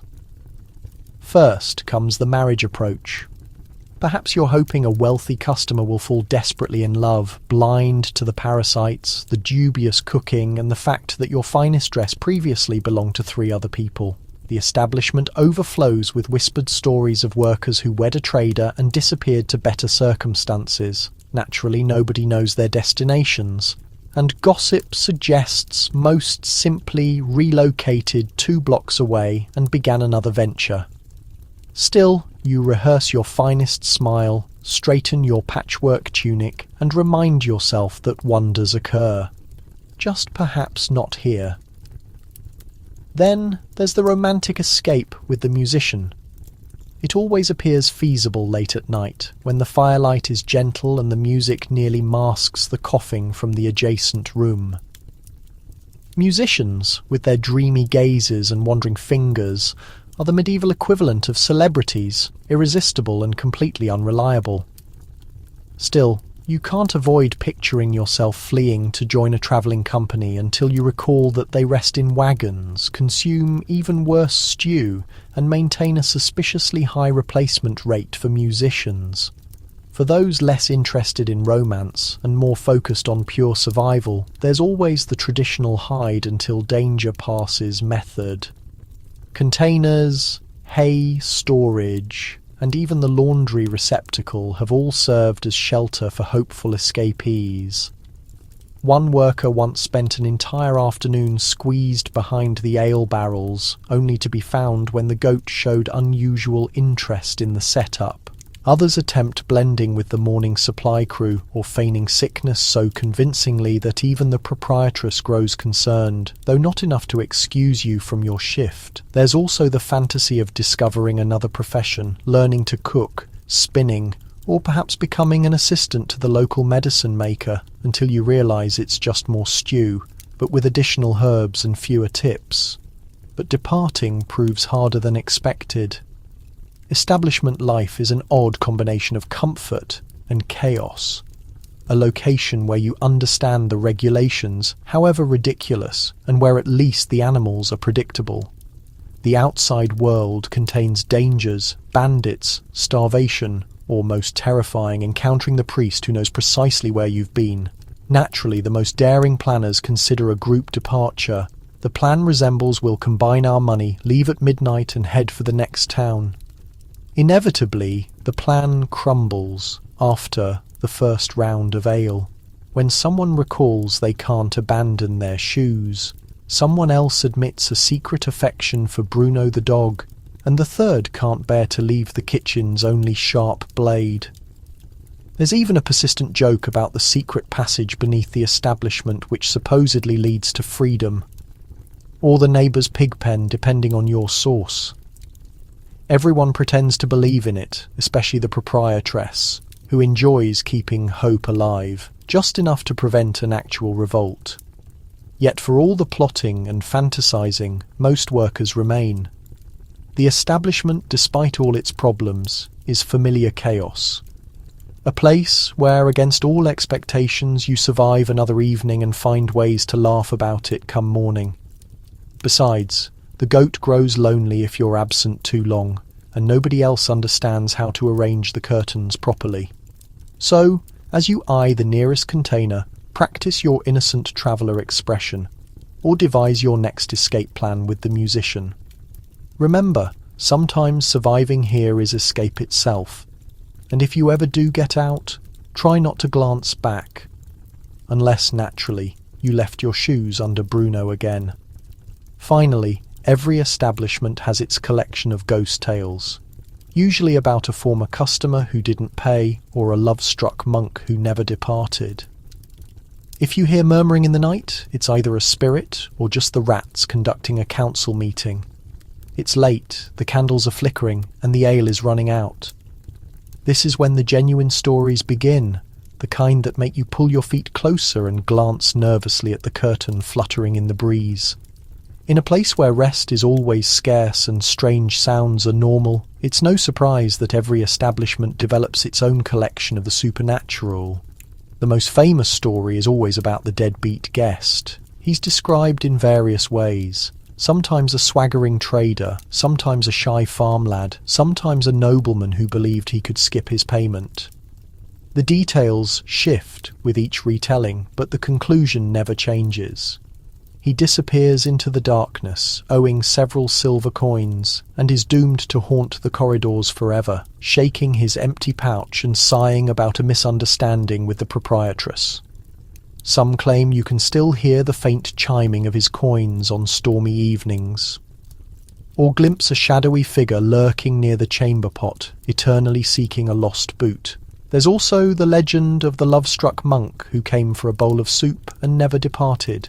The tale states that he fell so hopelessly in love with a worker named Morgan Marjorie, there's always a Marjorie, that he remains still, whispering prayers and endearments from the dark corners.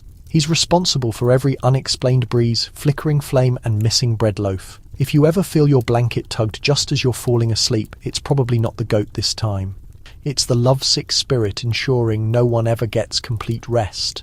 Other spirits are less romantic. The sobbing woman is said to haunt the upper floor, eternally grieving a lost romance, or perhaps just her final payment. Workers say she appears only on the coldest evenings, bringing with her a chill so intense it freezes the morning stew. No one visits the upper floor alone, and if the cat hisses at the ceiling, everyone decides it's a perfect night to sleep downstairs. Then there are the mischievous spirits blamed for every clothing disaster, missing sock and unexplained puddle on the floor. Some swear the ghosts play pranks, switching shoes, moving coins, or hiding the strongbox key just as the proprietress goes to count the evening's earnings.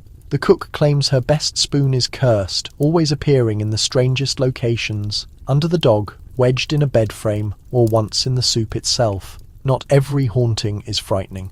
Some of the establishment's ghosts are just stories to explain the more peculiarities of establishment life. Mysterious stains, creaky floorboards, and the odd persistent smell of turnips where there should be none. When the house gets too silent, someone will tap on a wall or drop a coin just to maintain appearances, and maybe frighten a newcomer for amusement. Naturally, the rats are genuine enough. They're not ghosts, just ambitious residents who treat the establishment like their personal domain.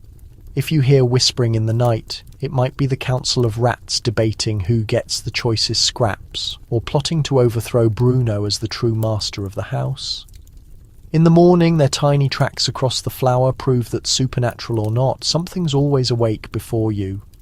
Despite the chills and the late-night scares, the ghost stories are oddly reassuring. They're part of the establishment's shared folklore, a way to laugh off what can't be explained, bond over a good fright, and keep hope alive that if you stick around long enough, you too might become a legend. So as you settle into your haunted bed, listening to the sounds of the old house creaking and the rats whispering about organising, just remember, every establishment has its ghosts. It's surviving the living that's the real challenge. Birthdays in the establishment are a rare treat, mostly an excuse for a slightly larger slice of bread and a cup of special ale. That's just the regular stuff, with a wilted sprig of mint. The fortunate birthday worker is honoured with a handcrafted crown recycled from last year's festival pole, a song so off-key the goat howls along, and a small procession around the main room. The proprietress delivers an inspiring speech, Bruno the dog sniffs for contraband cake, and someone inevitably recounts a story about that one time the mayor attempted to leap out the window. It's chaotic, sincere, and finished before you realise it. But for one evening, even the draftiest room feels somewhat warmer, if not any cleaner. Birthdays, naturally, are never celebrated on the actual date. Nobody knows precisely when they were born, only that it was chilly, or there was a festival, or the hens laid 2 eggs instead of 1. The date is chosen democratically, meaning whichever evening someone remembers to mention it, or whenever morale is low and everyone needs an excuse to pause for something resembling joy. Preparations for an establishment birthday begin in secrecy and end in chaos. Someone is assigned to bake a cake, which in establishment terms means locating the least stale loaf, dusting it with flour, and inserting a candle or a slightly charred stick on top. The kitchen staff, always ready for a challenge, attempt to find a raisin or, failing that, just carve a happy face into the bread with a dull knife. Legend has it that the birthday cake once contained an actual currant, but that might just be folklore. Nobody's been able to confirm it, and the only witness is the goat. The birthday crown is another custom, a tangled circle of ribbons, bread crusts, and whatever wild flowers the apprentices manage to steal from the neighbour's garden. It's ceremoniously placed on the guest of honour's head, sometimes accompanied by polite applause and a less polite remark about how well it conceals the lice. The crown rarely fits, usually tilts, and sometimes causes the dog to bark suspiciously. When the moment arrives, the entire house assembles workers, customers, the proprietress, the animals, and anyone else who happen to wander in seeking warmth or a spare cup of ale. The proprietress gives her annual address, which is equal parts affectionate roast and inspiring battle cry. May you age better than last week's stew, may your purse grow heavier, and may you all always be one step ahead of the debt collector.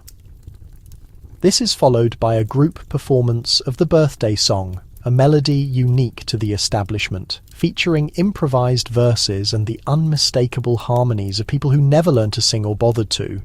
No birthday is complete without a round of questionable party games. There's pin the tail on the goat, high risk, low reward, a relay race involving ale mugs, and at least 3 clothing disasters, and the infamous guess who consumed the last apple. Prizes are typically useful: a mended sock, a piece of string, or the privilege of not cleaning the outhouse for a day. Sometimes the proprietress even unearths a treasure from the prize box, which could be anything from a cracked comb to a mysterious key nobody's been able to identify since 1349. Inevitably, the tales begin. Everyone has a favourite birthday memory, and most of them conclude with, and then the candle ignited the tablecloth. Someone tells the story of the time the mayor joined the celebration in disguise, got caught trying to dance the hornpipe, and nearly escaped out the window, thwarted only by his own velvet pants. Laughter fills the room, customers cheer, and for a few precious hours, the everyday grind of establishment life is replaced by something that looks suspiciously like genuine celebration. Even Bruno the dog participates, ambling from lap to lap seeking cake crumbs, pausing only to nuzzle the birthday worker and leave a gift of suspiciously wet affection. The goat, always the attention seeker, attempts to consume the crown and is rewarded with an extra turnip unless he steals it himself. As the candles burn low and the mint in the ale wilts beyond recognition, the party fades. There's tidying to do, customers to escort out, and another long night ahead. But for just one evening, everyone feels acknowledged, celebrated, and part of something slightly brighter than the usual routine. The crown is stored away, the final crumb devoured, and the stories added to the establishment's ever-growing legend. And so birthdays in the establishment come and go, brief, sweet, chaotic, and utterly memorable. In a world that offers precious few reasons to celebrate, the smallest cake and the silliest crown can make the draftiest room feel almost like home. Occasionally, a distant relative or well-meaning sibling appears at the establishment's front entrance, clutching a bag of laundry and a head full of questions. Cue the scramble. Workers exchange names, invent respectable occupations. Yes, I'm the town's official candle inspector, and pray the proprietress's glare doesn't frighten off Aunt Agnes before she delivers the promised pie.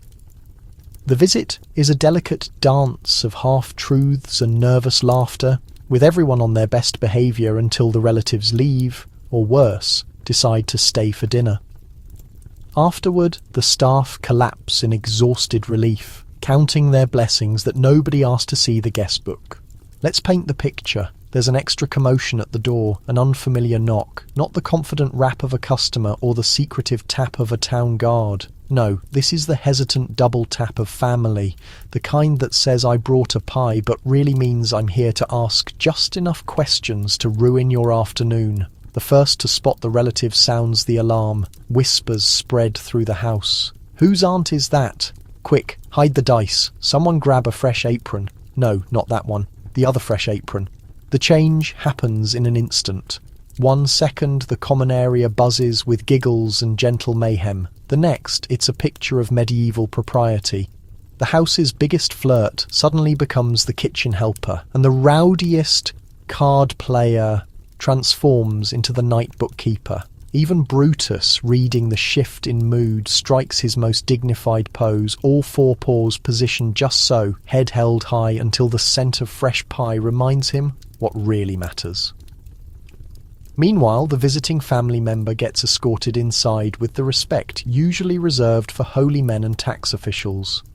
She examines her surroundings, gaze settling on the mended drapes and the suspiciously animated game of chess played with beer mugs and poultry bones. The introductions flow like pure theatre. Meet Marjorie, she handles guest services. And here's Will, he repairs stuff. Nobody mentions what kind of stuff. And Aunt Agnes wisely keeps her questions to herself. Inquiries follow next. Gentle at first, then sharper. You look occupied, sweetheart. Do you put in long shifts? Isn't that the same shirt I mailed you last Christmas? And how come the dog gets his own dish? At dinner, responses stay equally vague. Oh, the schedule's regular. Yes. Wash days coming up. Brutus follows a restricted diet.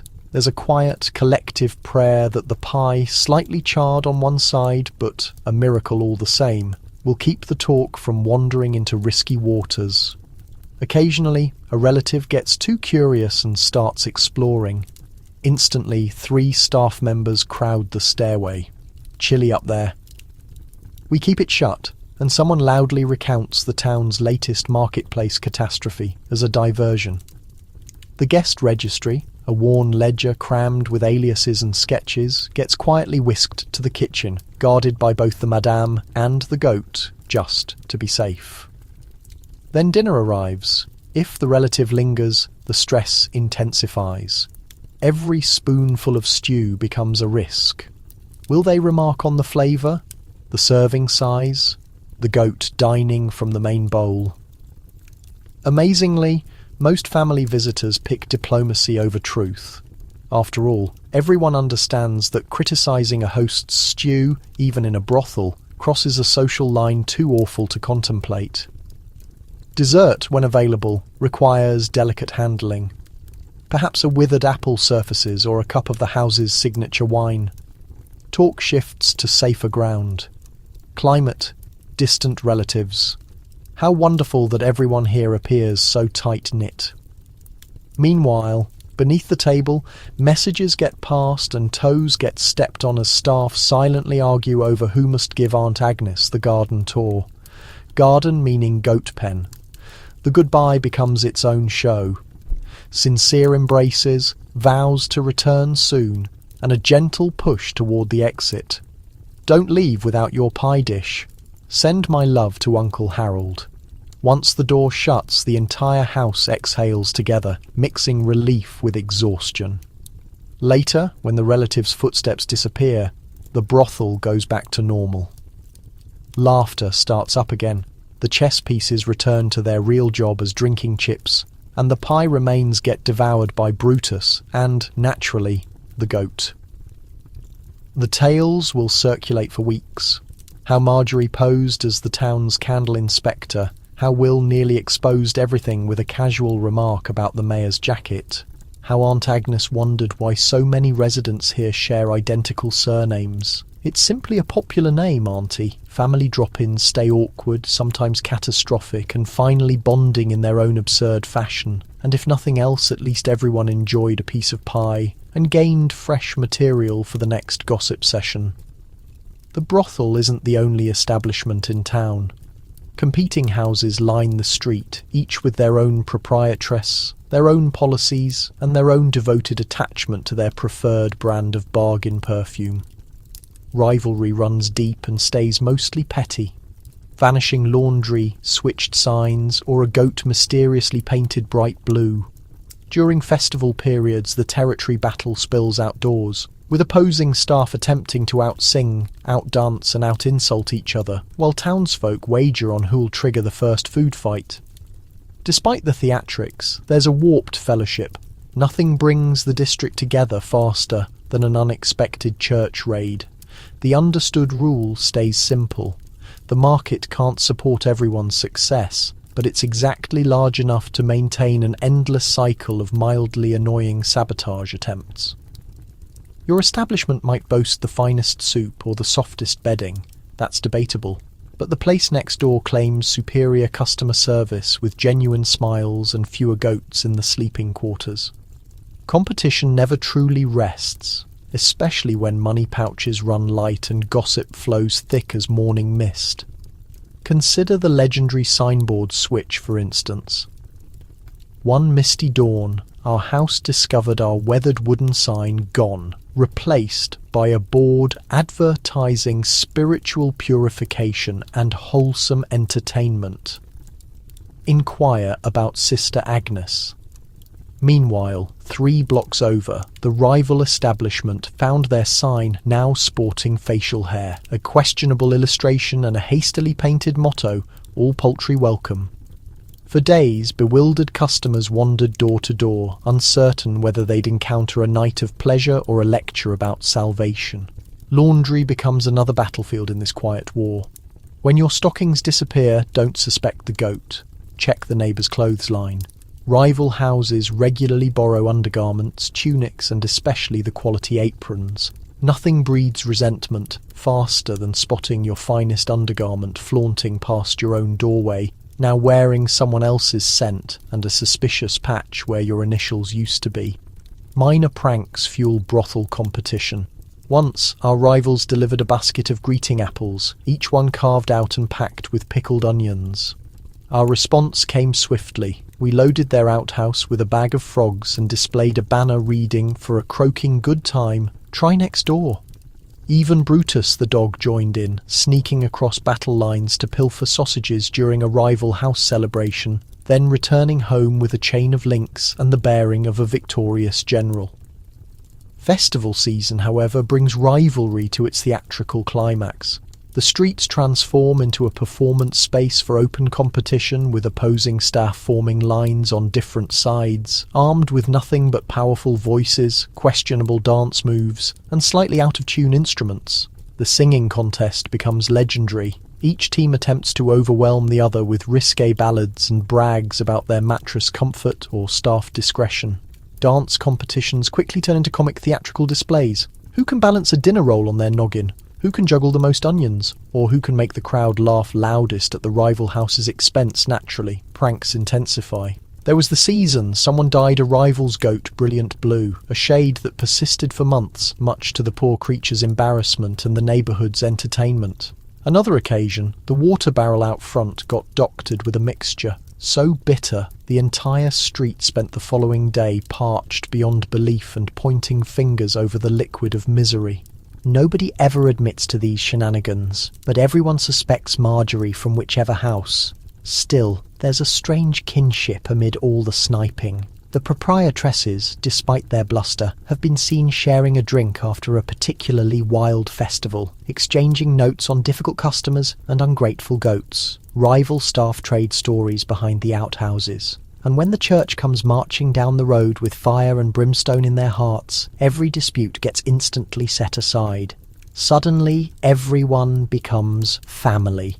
united by a common mission, hiding the best customers, scrubbing questionable stains and pretending for one glorious moment that nobody has ever painted a goat. Because ultimately, a territory war just adds to the work. Minor pranks, stolen laundry and the occasional food fight help break up the monotony.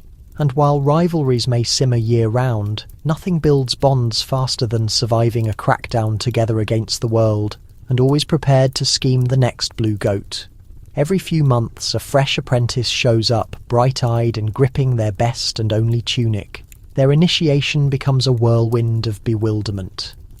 Absorbing the house regulations, dodging Brutus's tail, and discovering that cleaning means chasing chickens off the staircase. Veteran staff share ominous warnings and never trust the soap, never sit in the premium chair, and absolutely never question what's in the stew.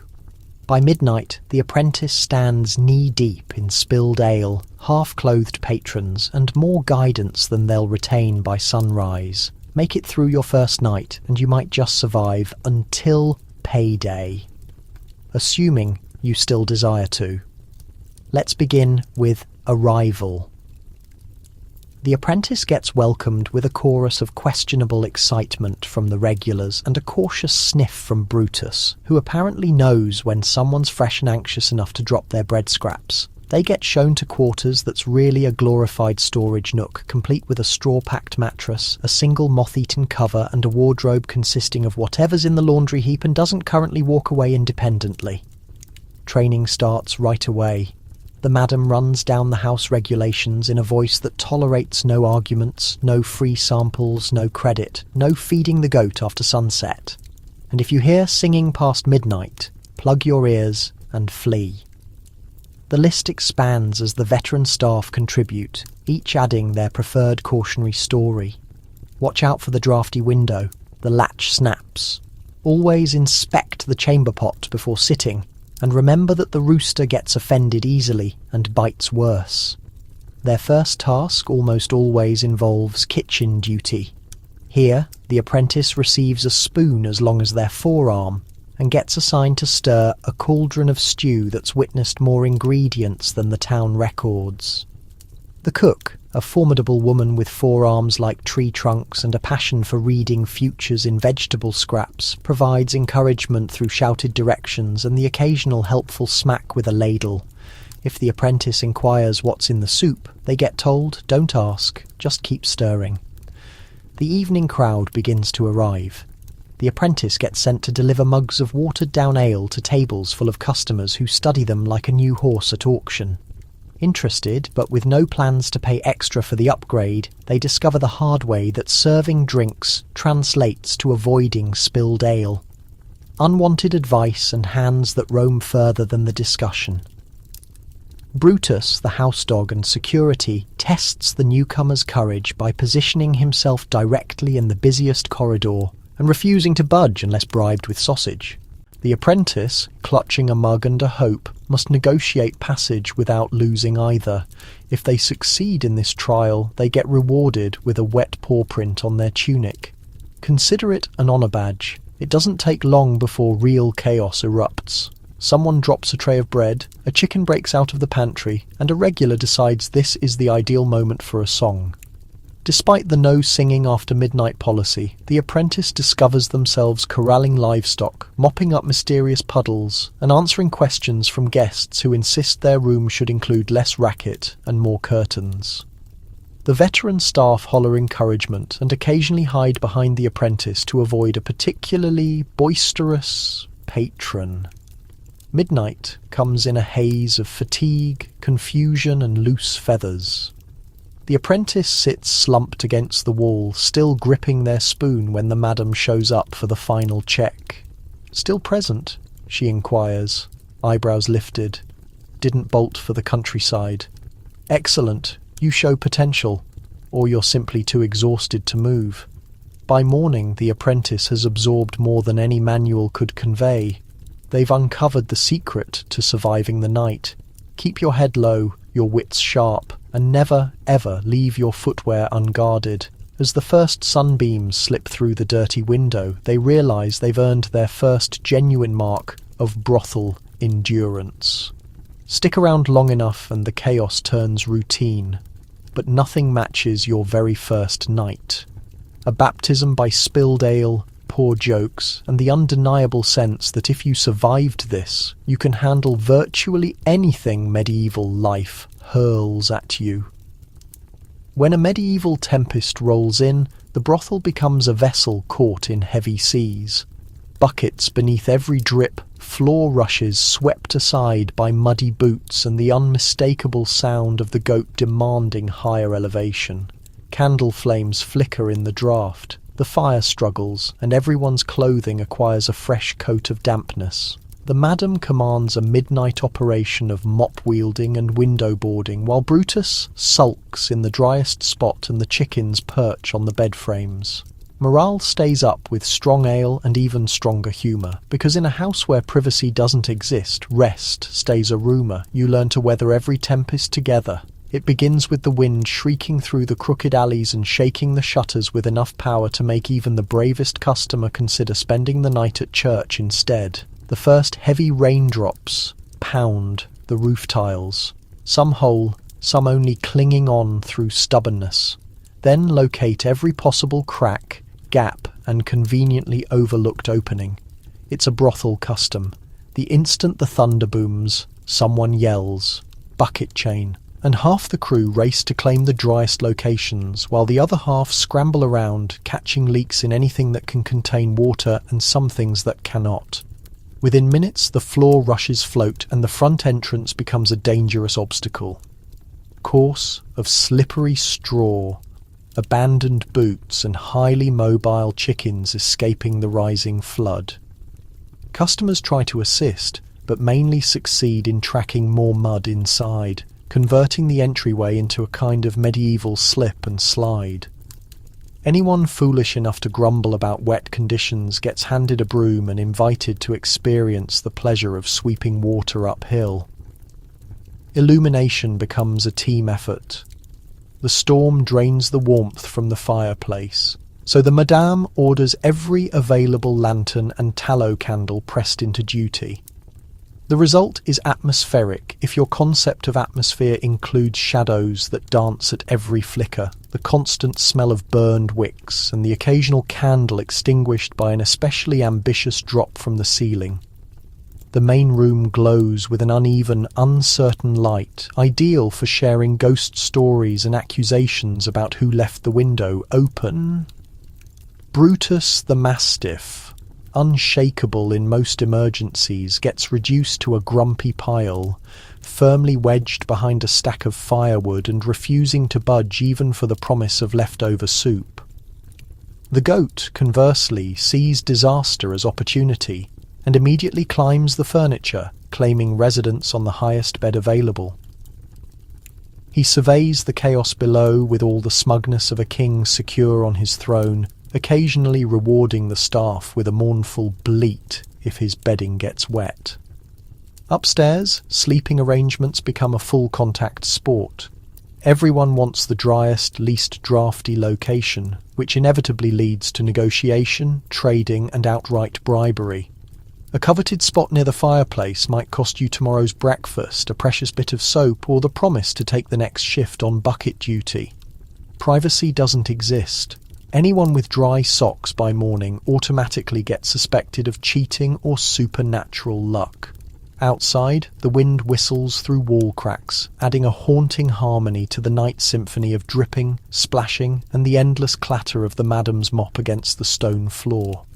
She directs her team like a commander, shouting orders, distributing towels, and dispatching anyone who dares to loiter near the ale barrel for motivation. Under her watchful supervision, the brothel doesn't just survive the storm, it welcomes it, turning hardship into something almost celebratory as the hours crawl by, and when the thunder rattles the windows, spirits get lifted by shared suffering and a steady stream of stories, some true, most enhanced. In the retelling, someone inevitably suggests a toast to dry feet and warm beds, and the whole house erupts with laughter, fully aware that neither seems likely tonight.